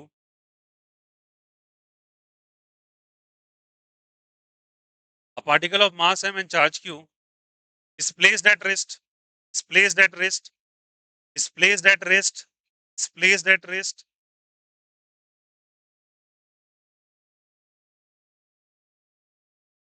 Mass m and charge q is placed at rest and and released and released and released in uniform electric field E. In uniform electric field E. In uniform electric field E. Uniform electric field E. Uniform electric field E. Uniform electric field E. Find the kinetic energy acquired by the particle. Find the kinetic energy acquired by the particle. Find the kinetic energy acquired by the particle. Find the kinetic energy acquired by the particle. Find the kinetic energy acquired by the particle. Find the kinetic energy acquired by the particle. Uniform electric field E. Find the kinetic energy acquired by the particle. सारे बच्चे बताना question पर के खुद से, particle initially rest में था या फाइनली रेस्ट में। क्या जीरो होगा, यू रेस्ट जीरो या वी जीरो, यू जीरो या we zero. You zero, you क्या चीज जल्दी बताइए, जीरो। एक्सेलरेशन का फॉर्मूला, अब तो इलेक्ट्रिक फील्ड का क्यू ई बाई क्या चीज, एम। क्या सारे बच्चे मेरे को बता सकते हैं कि व्हाट इज द वेलोसिटी कैसे निकाल लेंगे हम यहाँ से? बोलो, v is equal to u plus at कर लेंगे क्या? v is equal to u plus क्या कर लेंगे, एटी। ऐसा क्या, श्योर है? निकल जाएगा उससे, टी दे रखा है क्या आपको? फिर कैसे निकालो, फिर कैसे निकालोगे? एक चीज इसमें लिख लो ब्रैकेट में lastly, displacement is along the y axis, displacement is along the axis, displacement is along the y axis, displacement is along the y axis, displacement is along the y-axis, displacement is along the y-axis, along the y-axis। ठीक है, चलो देखो यहाँ से, a is equal to क्या लिखिए, Q E by M, Q E by M. सारे बच्चे बता रहे हैं यहाँ से, u का वैल्यू कितना, जीरो। तो बोलो क्या लिखेंगे, v square is equal to u square plus two a s लिखेंगे क्या? और डिस्प्लेसमेंट कौन सा एक्सिस के लो, y। इनिशियली जीरो या नॉन जीरो, जीरो रखो, तो v square is equal to zero का square plus two into a की जगह क्यू ई बाय एम। और अगर डिस्प्लेसमेंट y के अलोंग है तो डिस्प्लेसमेंट की जगह क्या मैं y लिख दूं, बोलो हाँ या नहीं? लिख सकते हैं क्या, क्या लिख सकते हैं, y। तो y लिख दिया, तो v square is equal to क्या आ गया, two Q E by M. और यहाँ पे क्या लिख देंगे, बोलो आया नहीं आया? काइनेटिक एनर्जी का form half M we square, बोलो आया नहीं आया? हाफ एम की जगह एम रखे क्या, वी स्क्वायर का value E by M into Y, M से एम, टू से टू, क्यू ई वाई। चार ऑप्शन आया समझ में? आप केवल जान के गए एक्सेलरेशन निकालना है, लेकिन सवाल देखो कैसे डिजाइन करिए काइनेटिक एनर्जी। कुछ देर बाद देखना। और इसी का स्विचिंग में एक और बताऊंगा आप, ये वो पेपर के बारे में बात कर रहा हूँ, पेपर जो एज इट इज आए हैं, एकदम एग्जामिनेशन बेस्ड। कोई भी डेटा में थोड़ा सा बदल स्विच करते रहता हूँ। फिर बता रहा हूँ पेपर के फॉर्मेट एज इट इज आए, समझ में आ रही बात है कि केवल ये वहां जाके इनकलकेट कर लेना कि ऐसा कुछ आ जाएगा, नहीं। आपको वेरिएशंस आने चाहिए सवाल, काइनेमेटिक्स आपसे यूज करवाए, ठीक ना? उसे ऐसा लगता है कि बच्चा ये तो चैप्टर पढ़ा ही, थोड़ा इससे चैप्टर नंबर थोड़ा सा 11 का भी ग्लास, देखो क्या हो रहा है, बार बार समझ में आ जाए।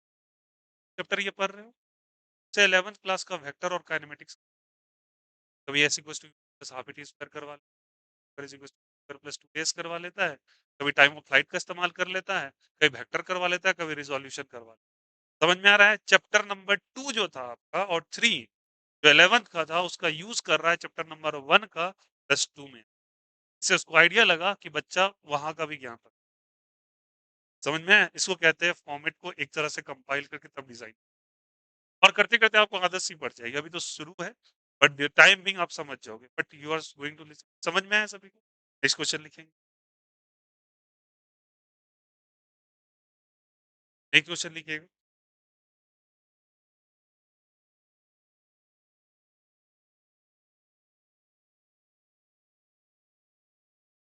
लिखिएगा। A body having charge q, a body having charge q, a body having charge q, a body having charge q is placed on a frictionless surface, is placed on a frictionless surface, is placed, charge is placed on a frictionless surface, is placed on a frictionless surface, is placed on a frictionless surface, placed on a frictionless surface, देखा? Having uniform electric field E, placed on a frictionless surface, having capital E और vector लगा दे, uniform electric field E, capital E और vector लगा, uniform electric field E, vector लगा सब। अब लिखिएगा फुल स्टॉप के बाद,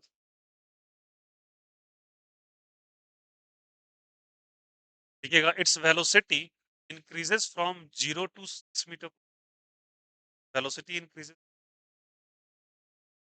velocity increases 6 metre second, velocity increases 6 metre second, velocity increases 6 metre per second, 0 to 6 metre per second लिखा,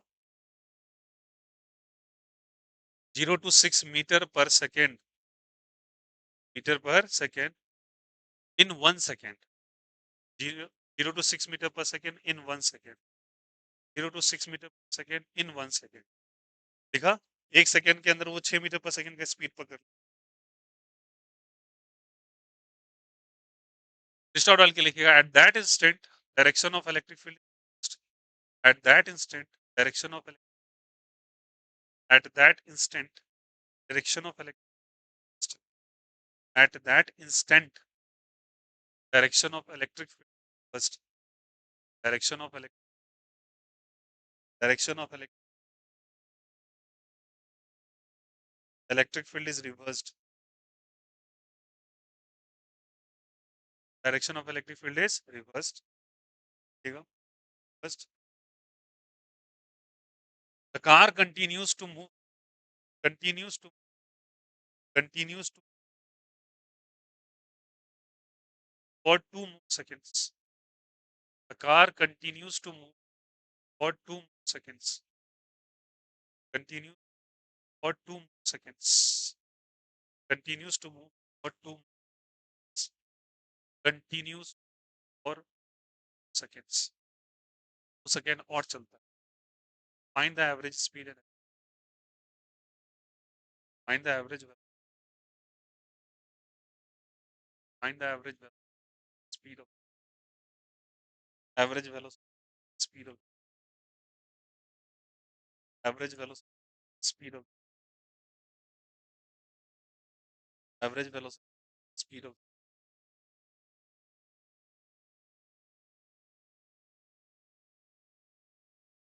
average average speed of the,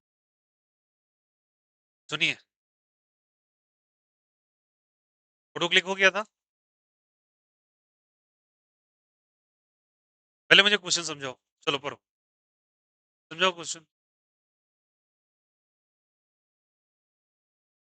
पढ़ के खुद से मुझे क्वेश्चन समझा दीजिए, मैं समझ जाऊँ। तो क्लिक कर लो तो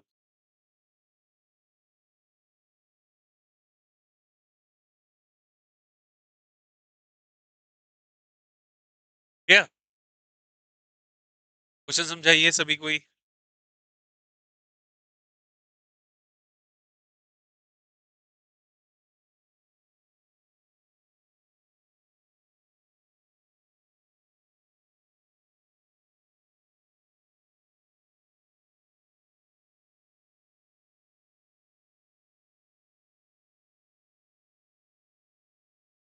चलिए बताइए क्या क्वेश्चन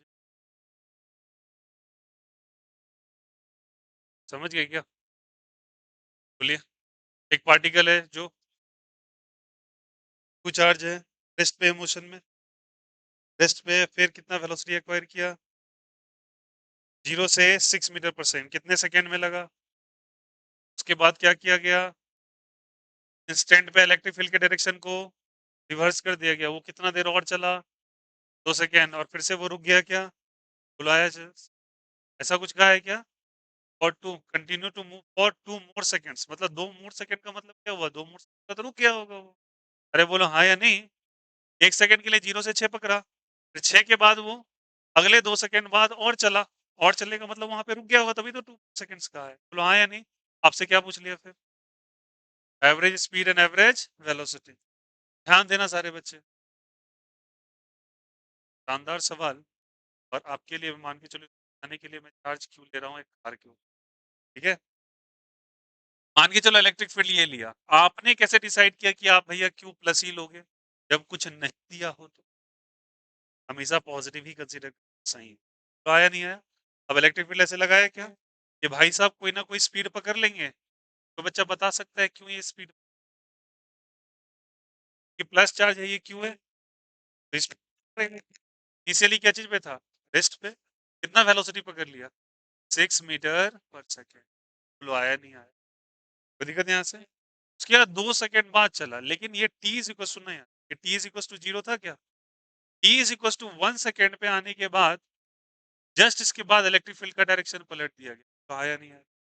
अब ये चार्ज कैसा है, प्लस या माइनस, अब सुनना मेरी बात, यहाँ से यहाँ तक इसने टाइम कितना लिया? लिया ना? फाइनली सोच के बताओ, ये बोला 2 मोर सेकंड्स तक चला। अब सवाल 2 मोर सेकंड बचे। अभी इसके फोर्स का डायरेक्शन बताओ तो, राइट साइड या लेफ्ट? कैसे डिसाइड की कि ये प्लस है और ये क्या है? अरे आया नहीं आया? पॉजिटिव चार्ज के लिए फोर्स का डायरेक्शन उधर ही होता है जिधर इलेक्ट्रिक फोर्स किधर लेगा, राइट साइड या लेफ्ट साइड? जबकि यहाँ पे फोर्स लेफ्ट साइड। आया नहीं आया? जैसे लेफ्ट पे फोर्स लगेगा, याद रखना, अगर पार्टिकल इधर जाना चाह रहा है फोर्स इधर लग रहा है, कभी ना कभी उसी को डिसेलरेशन क्या कह देते हैं। अगर पार्टिकल के वेलोसिटी का डायरेक्शन और फोर्स का डायरेक्शन अपोजिट हो जाए, वो डिसेलरेट करता है, कभी ना कभी पार्टिकल रुकेगा जाके, इसी को डिसेलरेशन का केस कहा जाता है। सुन, एक्सेलरेशन डिसेलरेशन क्या हो भाई, बताओ, पार्टिकल किधर जाना चाह रहा था? रेस था, इधर जाना चाह रहा था ना, तो फोर्स भी इधर, वेलोसिटी भी इधर, तो क्या एक्सेलरेशन या डिसेलरेशन? एक्सेलरेशन। एक्सेलरेशन बढ़ रहा है या घट रहा है? बढ़ रहा है। और यहाँ पे एक्सेलरेशन घट रहा है, तो इसी को डिसेलरेशन कह देते हैं। और क्या कह देते हैं? अब जब डिसेलरेट करेगा तो कभी ना कभी पार्टिकल जाके रुकेगा, वहां पे जस्ट रुकेगा, इनर्शिया के कारण वो आगे बढ़ेगा, बट कभी ना कभी वो जाके रुक जाएगा।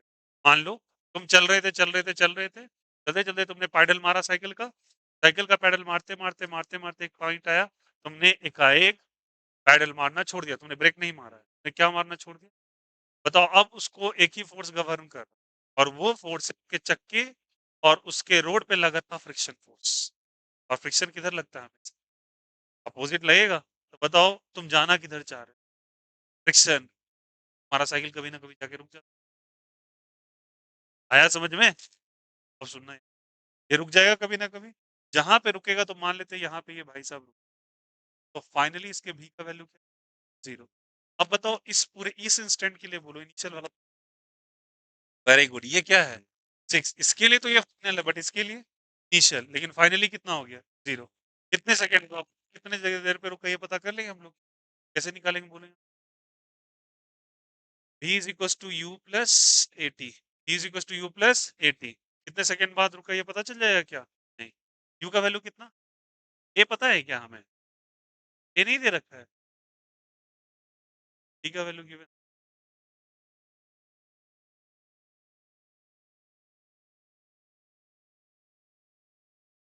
अच्छा चलो एक काम कर सकते हैं, ये तो निकल सकता है ना सिंपल, यहाँ से ये निकाल लेंगे क्या?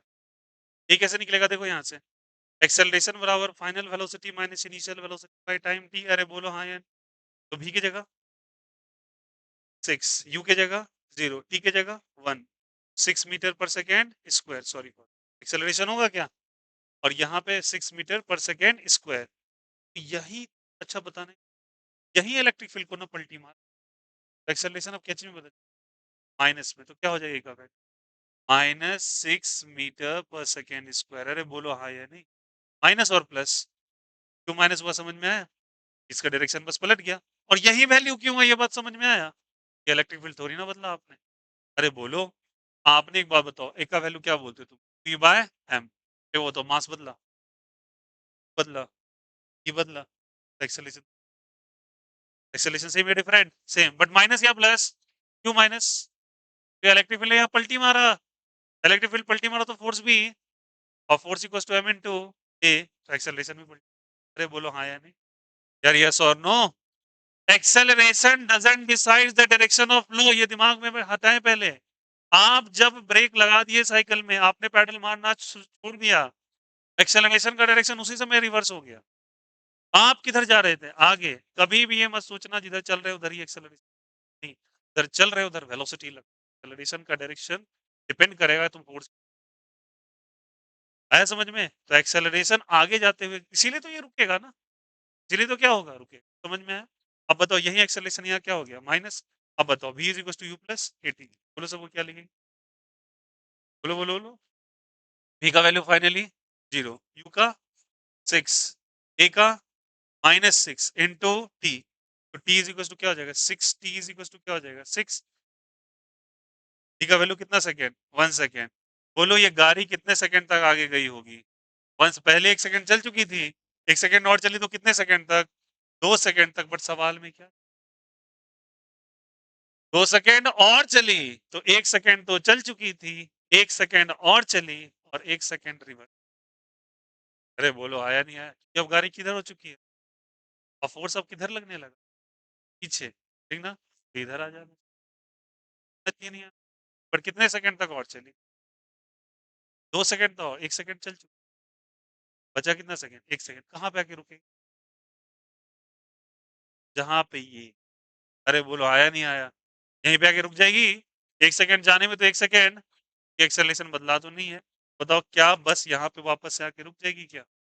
बोलो आया नहीं आया? अरे यार ये सुनो, ठीक ना? तो ये कितना? अब बताओ वेलोसिटी का अब वैल्यू बोल दो तो समझ जाऊंगा क्या बोलो। वेलोसिटी तो फाइनली जीरो हो जाएगा, बट डायरेक्शन जो इधर से इधर आएगी यहाँ पे इंस्टेंट पे आके जीरो हो जाएगी, तो फाइनली v का वैल्यू कितना हो जाएगा? जीरो। अब एक्सेलरेशन इसका इधर लगने लगे, एक्सेलरेशन इधर लगने लगे, ये इलेक्ट्रिक फील्ड बदल चुका है। अरे यार ये सुनो, फाइनली ये रेस्ट पे आ जाएगा क्या? तो सुनो बताओ क्या हुआ, सुनो। स्टार्टिंग में इलेक्ट्रिक फील्ड लगाया, 0 से 1 सेकंड में 0 से कितना 6 मीटर पर सेकंड तक गई, फिर पार्टिकल रेस्ट पे चली आई कितने सेकंड में? 1 सेकंड में, फिर 1 सेकंड में रिटर्न हो गई क्या? अब चलो, अब मुझे पता करना है कितना कितना डिस्टेंस चली, यहाँ से यहाँ कितना डिस्टेंस चला होगा? 6 चला होगा। डिस्टेंस, डिस्टेंस कितना चला होगा बोलो? अच्छा बताओ, यहाँ से जीरो था, ये एक्सेलरेशन पता ही है, ऐसे कुछ लगा लो, बताओ कितना होगा? लगाओ लगाओ। एस मान लेता हूँ, इसको भी एस मान लेता हूँ, बोलो एस का वैल्यू कितना? अरे बोलो तो। S equals to, very good, s equals to बोलो सब कोई, u t plus half a t square, u का value zero, half a t square करेंगे क्या? ए का वैल्यू कितना? 6, टी कितना? 1 सेकंड के लिए चला, 1 इंटू 1 करेंगे कितना मीटर? 3, कितना मीटर चला? तो हर जगह इक्वली तो चल रहा है, ये कितना मीटर चला होगा बोलो? 3 मीटर, ये भी और यहाँ भी 3 मीटर ही चला। अब मैं तुमसे पूछना चाह रहा हूँ, एवरेज स्पीड पूछा है, एवरेज वेलोसिटी, एवरेज स्पीड दोनों पूछा है। एवरेज स्पीड का मतलब टोटल डिस्टेंस बाय टोटल, जबकि एवरेज वेलोसिटी का मतलब total displacement by total time. बोलो आया नहीं आया? अब बताओ यहाँ से 0 से लेके 3 सेकंड में कितना डिस्टेंस चला, एवरेज स्पीड अगर निकालना। वेरी गुड, क्या चला जल्दी बताइए? Total distance by total time. बोलो आया नहीं आया? टोटल डिस्टेंस 3 मीटर, 3 मीटर आने वक्त भी कितना मीटर? 3 मीटर, कितना मीटर? 9 मीटर बाय कितना टाइम लगा? 3 सेकंड लगा, तो कितना सेकंड जल्दी बताइए? 3 सेकंड, कितना हो जाएगा बोलो? 3 मीटर पर सेकंड। बहुत ही बढ़िया, बहुत ही शानदार। Average velocity zero. सोच के, इनिशियली कहाँ पे था? यहाँ, फाइनली यहाँ पे है। कितने मीटर का डिस्टेंस? 3 मीटर होगा, कितना मीटर होते हैं? टोटल डिस्प्लेसमेंट ना, क्या हो जाएगा? टोटल डिस्प्लेसमेंट और by total time, total displacement कितने का? 0 या 3? जी देखिए तो एक बार डायग्राम में, 3 होगा ना भाई, यहीं पे है वो अभी तक, यहाँ से यहाँ तक की कितनी दूरी है? अरे इनिशियल से फाइनल की शॉर्टेज डिस्टेंस होती है, इनिशियल यहाँ शुरू किया था वो और फाइनली यहाँ पे रुका ना जाके। अरे बोलो आया नहीं? कितने मीटर का जल्दी बताओ? 3, और कितना टाइम लगा? 3 सेकंड, कितना आया जल्दी बताओ? 1 मीटर पर सेकंड। आया समझ में? विदाउट किसी को। और एक बार बताऊं, जो बच्चों ने काइनेमेटिक्स पढ़ा था, काइनेमेटिक्स के अंदर अंदर मैंने एक फॉर्मेट का सवाल कराया था जहां पे बॉल जाके इसी तरीके से रिवर्स कर जाता था, और उसमें टोटल एवरेज स्पीड और एवरेज वेलोसिटी का ही सवाल करवाया था एज इट इज। यहाँ पे बस चार्ज आ गया है और वहां पे सेम फॉर्मेट का सवाल, और जाके काइनेमेटिक फ्लिप लेना, वहां पे आपको इससे टफ लेवल का सवाल करवाया। खैर वही कुछ बेसिक समझाने के लिए इतना, बस समझ में आया यहाँ पे? गाड़ी गई और यहाँ पे आई होप सो। ये कौन सा क्वेश्चन था ये? 7 था क्या? ठीक ना? प्लीज आप कॉपी करते वक्त थोड़ा सा ध्यान देके करें। 6 हो गया था ना कॉपी? हो गया था ना 6? 6 नहीं हुआ?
चलिए सारे बच्चे लिखेंगे।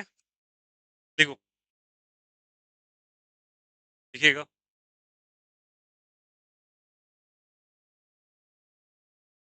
If a charge Q is thrown in a electric field E, if a charge Q is thrown in an electric field E, if a charge Q is thrown in an electric field capital E, in an electric field capital E, huh? Electric field capital E, plot the graph, plot the graph, plot the graph, plot the graph between velocity and plot the graph between velocity and plot the graph between and plot the graph between velocity and displacement covered in x direction in x direction. Graph between velocity and displacement covered in x displacement covered in x. Next और लिखिएगा, next और लिखिएगा इसमें if if हाँ इसी में ए और B कर लो, ये बी सवाल इसी में कर if if if the charge is under the influence of gravity charge is under the influence of gravity charge is under the influence of gravity charge is under the influence of gravity charge is under the influence of gravity charge is under the influence of gravity under the influence of gravity then plot the graph between then plot the graph between plot the graph between plot the graph between y and x plot the graph between चलिए कुछ बातें मैं आपको बताता हूँ एक minute जैसे आता है वेल एंड गुड नहीं आता सुनिएगा सारे y is equals to kx square अगर मेरे को लिखा मिल गया क्या लिख गया y is equals to kx square इसको पैराबोलिक कर्व कहा जाता है कौन सा कर्व कहा जाता है parabolic again coming from the 11th class but मैं बैक एंड पे बोला ना आपको जहाँ पे ज्यादा जरूरत होगा मैं पक्का बताता हूँ आप जब कभी कॉपी करोगे ये चीज लिखते चलोगे क्या भैया यही भी मैं तुमको इंटायर फिजिक्स केमिस्ट्री में चैलेंज 50+ बार इस्तेमाल ये वेक्टर बार बार आएगा इंटीग्रेशन बार आएगा बार बार आएगा ग्राफ बार ये कोई निधि नहीं है जिन बच्चे ने मैथ्स पढ़ा है उसको भी आता होगा नहीं पर सुन y is equal to k x square का अगर आपको ग्राफ कहा जाए तो इस तरीके से और फॉर दैट ऑरिजिन y और किसका चलिए होता है x इक्वल टू आपको के वाई स्क्वायर कह दिया तो आपको करना क्या है ग्राफ को इस से वाई स्क्वायर पे वाई एक्सिस ये कौन सा एक्स एक्सिस ये कौन सा ठीक है y is equal to m x करके कोई कर्व दे दिया या y is equal to k x curve दे दिया ये straight line passing from y is equal to k x plus c कह दिया ठीक है थोड़ा ओरिजिन से ये आपको नेचर आना चाहिए इसके लिए आपको थोड़ा सा ग्राफ समझनी होगी बेसिक्स में भी ठीक है ये स्ट्रेट लाइन कर्व्स है इसके बारे में तो कोई आपको दिक्कत नहीं होना चाहिए और दिस द पैराबोलास ग्राफ ये कहाँ है क्लास 11 मैं आपको बता देता हूँ एक दिन में पूरा का पूरा स्पेशली बुला के बेसिक मैथ्स पूरा बता दूंगा फिजिक्स कि जितना रिक्वायरमेंट है मैं एक दिन में ये मेरी रिस्पॉन्सिबिलिटी बट आप पूरा क्लियर नहीं होगा ऑफलाइन का अगर दिक्कत आपको 2 बार आने में ऑनलाइन करवा आपको कहीं हिंडर है बट एक बात आप समझना जो बच्चे प्लीज +2 में अगर आपने 11th में इसके लिए आपकी रिस्पॉन्स आपने कहीं छोड़ा है तो उसके लिए भी मैं लेकिन मुझे थोड़ा बहुत ये तभी इकाई आप आके बोल दीजिएगा नहीं भैया हमको कर्व करा दीजिए आपको नहीं है आप जो बच्चे उनका कर्व का ग्राफ ही देख लो ग्राफ को कट कराएं एक नहीं कम से कम 20+ ग्राफ ये कोई डील नहीं मैंने पूरे ट्रिगो का फंक्शन ही ड्रॉ करवा रखा है ये हाइपरबोला पैराबोला पूरा अच्छा बताओ पूरा क्वाड्रेटिक बनाया था क्वाड्रेटिक इक्वेशन स्टार्ट किया था ना क्वाड्रेटिक इक्वेशन से हम लोगों ने फिर वर्टिसेस कैलकुलेट किया था, फिर जाके अप ग्राफ, डाउन ग्राफ सब किया। बात नहीं, नहीं सीखे हैं तब भी। अब मैं ये क्यों बता रहा हूँ, क्योंकि मुझे क्वेश्चन में ठीक है, अभी तक इंटीग्रेशन टच में नहीं आया, अभी करवाया नहीं उस लेवल, लेकिन करवाऊंगा फिर। क्या क्वेश्चन पूछा है आपसे, देखो क्या क्वेश्चन पूछा है आपसे, चलिए बताएं से। पहला पार्ट है कि भैया आप क्या करो, किसके किसके बीच में ग्राफ बनाओ,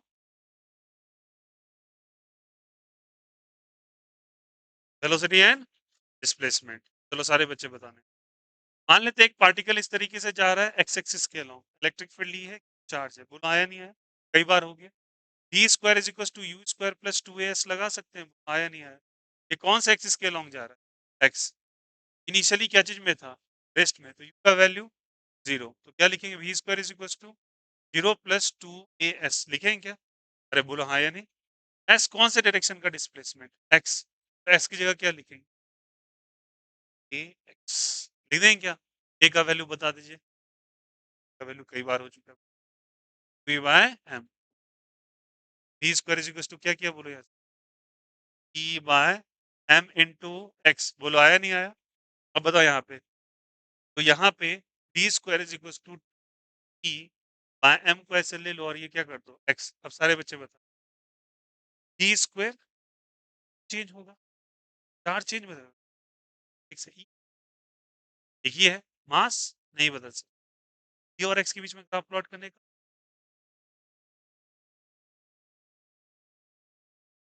हाँ डरा रहा है मुझे। अब बोलोगे भैया एक कांस्टेंट तो इसके साइड, कोई बात नहीं, आपको ये मान के चलो प्लॉट करना है, ये मुझे प्लॉट करना है, मेरी बात समझिए, प्लॉट करना है, तो मुझे अगर इसको वाई एक्सिस पे रखना होता है, कैसे रखना होता है, वाई एक्स पे ध्यान देना, और इसको मैं एक्स को एक्स एक्सिस पे ही रखता हूँ, ठीक है।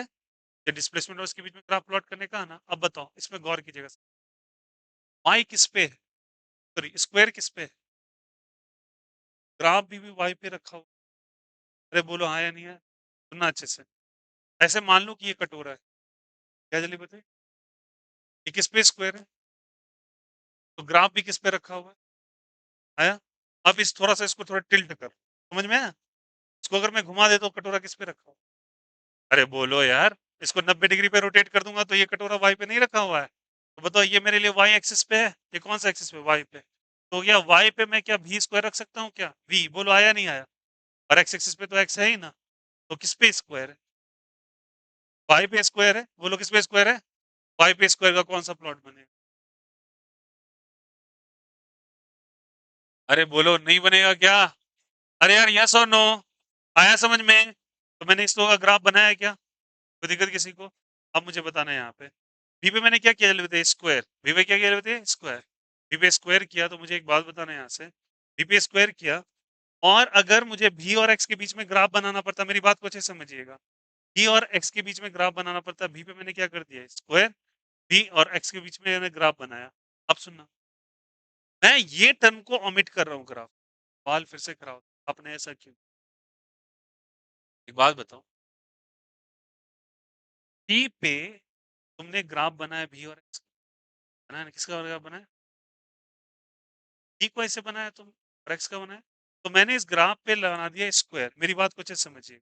अगर मैं ग्राफ को बनाता, तो ना पहले पहले इसको प्लॉट ही कर देता हूँ, कैसे बनाया, ये वाई एक्स, ऐसे बच्चे इसको कॉमन समझना है, y square is equal to k x कह सकते हो, y square is equal to k x. अब देखो कहीं पे नजर आ रहा है क्या, नहीं भैया हमको x equal to k square y जरूर नजर, y square is equal to k x नजर नहीं आ रहा, बट इसको तुम लिख सकते हो बच्चे, y square is equal to k x, कोई फर्क नहीं, पता है क्यों, के को नीचे भेजोगे, constant by 1 by constant is also, ये ग्राफ बनेगा क्या।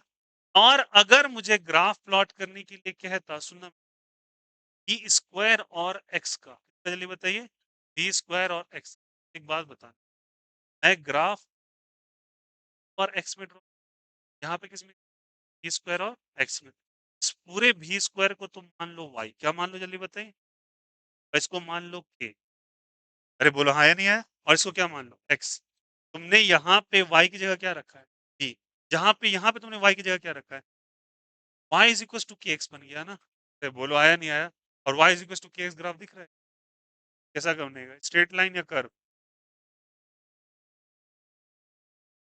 फिर से मैंने किस किस के बीच में ग्राफ बनाया, वी और एक्स के बीच में, वी और यहाँ पे क्या था बोलो यहाँ, v स्क्वायर और क्या चीज यहाँ पे x, ठीक ना। तो v पे स्क्वायर किया ना, बोलो यार यस और नो। v पे क्या चीज स्क्वायर, तो v पे स्क्वायर के तो y square is equal to kx हुआ ना, और y square is equal to kx parabolic या स्ट्रेट लाइन, पैराबोलिक। अरे बोलो यार यस और नो। y पे क्या लगा हुआ है, स्क्वायर, तो कटोरा भी y पे रखा है। यहाँ पे तुमने पूरा का पूरा v लिया या v स्क्वायर ले लिया, v स्क्वायर ले लिया, तो v स्क्वायर को ही ना y मानना पड़ेगा। अब v स्क्वायर को y माना तो y इक्वल टू क्या आ गया, kx, और y स्क्वायर को kx किसका ग्राफ है, स्ट्रेट लाइन का कर्व है। अरे आया नहीं आया, कोई दिक्कत किसी को। ये v स्क्वायर x के बीच का कर्व है, और ये किसके किसके बीच का कर्व है, v और x। आया समझ में, कोई दिक्कत किसी को। उसके बाद हमसे क्या पूछा जल्दी बताइए, y और x के बीच में कर्व, y और x के बीच में, y और x के बीच में कर्व। एक बात बताना, y और x के बीच में अगर आपको कर्व ड्रॉ करना हो, y और x के बीच में अगर आप कर्व ड्रॉ करोगे, तो एक बात बताओ, तुम बार बार q बाय m लेते हो एक्सेलरेशन, ये कब लेते हो, जब तुम केवल और केवल इलेक्ट्रिक फील्ड के अंदर दोहरा रहे हो, किसी ग्रेविटी को नेग्लेक्ट कर देते हो? कहीं भी ग्रेविटी ले रहे हो, ग्रेविटी को रिप्लेस ही कर दे, बुलाया नहीं है। तो बोला under the influence of gravity, अगर ग्रेविटी लगने रहेगा, क्या पार्टिकल केवल एक्स पे चलेगा, इधर आएगा, वाई पे भी आएगा, बोलो आएगा क्या वाई पे। अगर वाई पे आएगा तो उसके पास एक एक्सेलरेशन या दो एक्सेलरेशन, एक या दो, तो एक एक्सेलरेशन तो already q E by m है, किसके अलोंग, वो किसके अलोंग, वाई के अलोंग, जिसका वैल्यू जी। अरे बोलो क्या होगा जल्दी बताओ जी, दो एक्सेलरेशन हो जाए, एक एक्स वाला एक कौन सा वाला, एक्स और किसका वाला, वाई। देखिए फिलहाल के लिए मैं इतना आपको टर्म एक लिख देता हूँ, फिर मैं इसको डिस्कशन करूँ। एक्सेलरेशन ड्यू टू ग्रेविटी लगेगा, बताओ यहाँ से कौन सा, जी। और एक्सेलरेशन इन एक्स डायरेक्शन क्या लगेगा, क्यू ई बाय एम, ठीक ना। अब इसमें तुम खुद सोच के आना कि ग्राफ कैसा बनेगा, ऐसा मैं के तौर पे आइडिया आपके लिए टास्क। एक्सेलरेशन इन वाई कितना हो जाएगा, बोलो यहाँ से, सॉरी एक्सेलरेशन इन वाई क्या हो जाएगा जी, एक्सेलरेशन इन एक्स क्या हो जाएगा, क्यू बाय एम। इसे ग्राफ प्लॉट कर, आपके लिए बस एक हिंट पे दिया है, ये कर लोगे क्या, पहले समझ में आया ये चीज, कोई दिक्कत किसी को, आया नहीं आया, कोई इश्यूज नहीं ना। चलिए mark the question.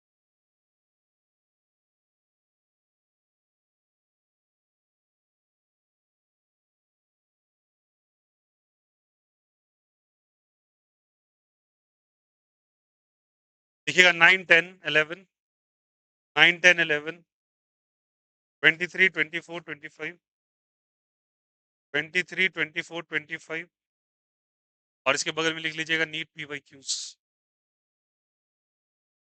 NEET P Y cues,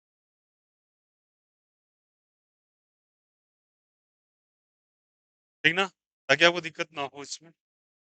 मैं मार्क करा के तो भेज ही दूंगा के बाद।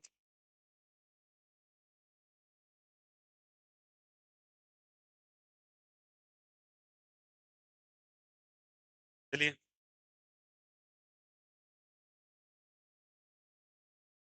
क्वेश्चन नंबर 16 लिखिएगा, क्वेश्चन नंबर 16, क्वेश्चन नंबर 16, तो बच्चे 16, नहीं नहीं नहीं, लिखो तो पहले 16 अलग से लिखना है, 16 अलग से लिखना है, 16 31 31, सॉरी 16 लिखा है ना, 16 के बाद 31, हाँ 31 लिखवा है,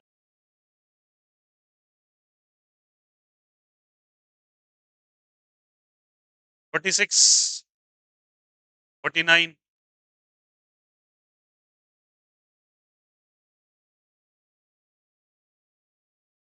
पहला लिखा है तो कौन सा 16 ना, फिर 31 लिखवाया, फिर कौन सा 46 49 54।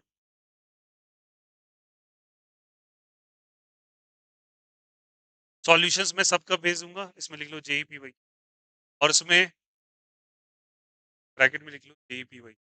अब सुन लो, अब ब्रैकेट में अब जो क्या नाम है क्वेश्चंस का मैं सॉल्यूशन भी भेज दूंगा, बट ये सी और ड्यू ऑनेस्टी, कुछ पेपर्स में आपके लिए रेलिवेंट नहीं। और एक बात बता रहा हूँ, एक बात बता रहा हूँ, अगर कोई बच्चा रिटर्न में सवाल पूछा, ठीक ना, तो मैं बताऊंगा जरूर, बट आपसे मैं आपकी एफर्ट को देखना चाहूंगा कि आपने कॉपी में आर्टिफिशियली केवल क्वेश्चन पढ़ के आके केवल मुँह से उठा के पूछ लेना चाहते हो, आपके पास थोड़ा दिमाग भी है। कि इतने लेवल पे आके आपको थोड़ा-सा ब्रेन अप्लाई करना पड़ेगा आपको काम। 1-2 सवाल मैं आपके लिए परोसूँगा। जैसे मैं एक एंगल वाला क्वेश्चन जानबूझ के थ्रेड पे कंपोनेंट लगाना, याद करो टैन थीटा बराबर, रिजल्ट बताया था। उसपे भी कुछ बेस सवाल छोड़ दिया, ठीक ना? बट अगर नोटबुक में प्रेज़ेंट है और अगर आप नहीं कर रहे, मैं बता दूँगा। देखो मेरे कोई दुश्मनी नहीं है आपसे। बट आप अपने पैर पे कुल्हाड़ी मार रहे हैं, तो मैं लिख के दे देता हूँ। प्लीज़ अगर ऐसा ब्रेन के साथ आप जा रहे हो, बुरा मत मानना, बहुत हार्श रियलिटी, उम्मीद करना छोड़ दो सिलेक्शन। लिख के अगर नोटबुक में प्रेज़ेंट चीज़ों को आप अप्लाई नहीं कर पा रहे हैं, अभी मैं बिल्कुल भी आपको पैम्पर करने नहीं, एकदम रियलिटी बता रहा हूँ। क्योंकि कभी-कभी मैं देखता हूँ, डायरेक्ट वही क्वेश्चंस पूछे जाते हैं, जो नोटबुक्स के अंदर अब tan theta is equals to mg by q कई बार मैंने करवा दिया, कई बार करवा दिया। बट देखना मैं बता रहा हूँ देखना अभी बोला ना आपको, इसी सेक्शन में देखना परसों जब डिस्कशन होगा सवाल, मेरे से पक्का tan थीटा का लिख के ले लो। और जबकि कॉपी में 4 से 5 बार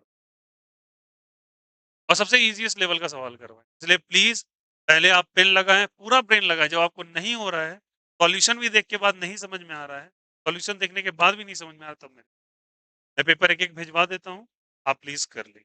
ठीक है? कोई दिक्कत यहाँ से? और प्लीज़ इनके क्वेश्चंस नोट डाउन कर लीजिएगा। ये वाला सेक्शन मैं आपके लिए छोड़ रहा हूँ, इसको मैं डिस्कस करूँ। कोई दिक्कत किसी को? आया सबको समझ? चलो भाई, take a rest of 15 minutes GOC का क्लास स्टार्ट होगा। ज़्यादा नहीं, चलो ज़्यादा दे देता हूँ, 20 मिनट के बाद। 10-20 में स्टार्ट हो जाएगा, 20 मिनट में एंटर कर जाना, ठीक ना?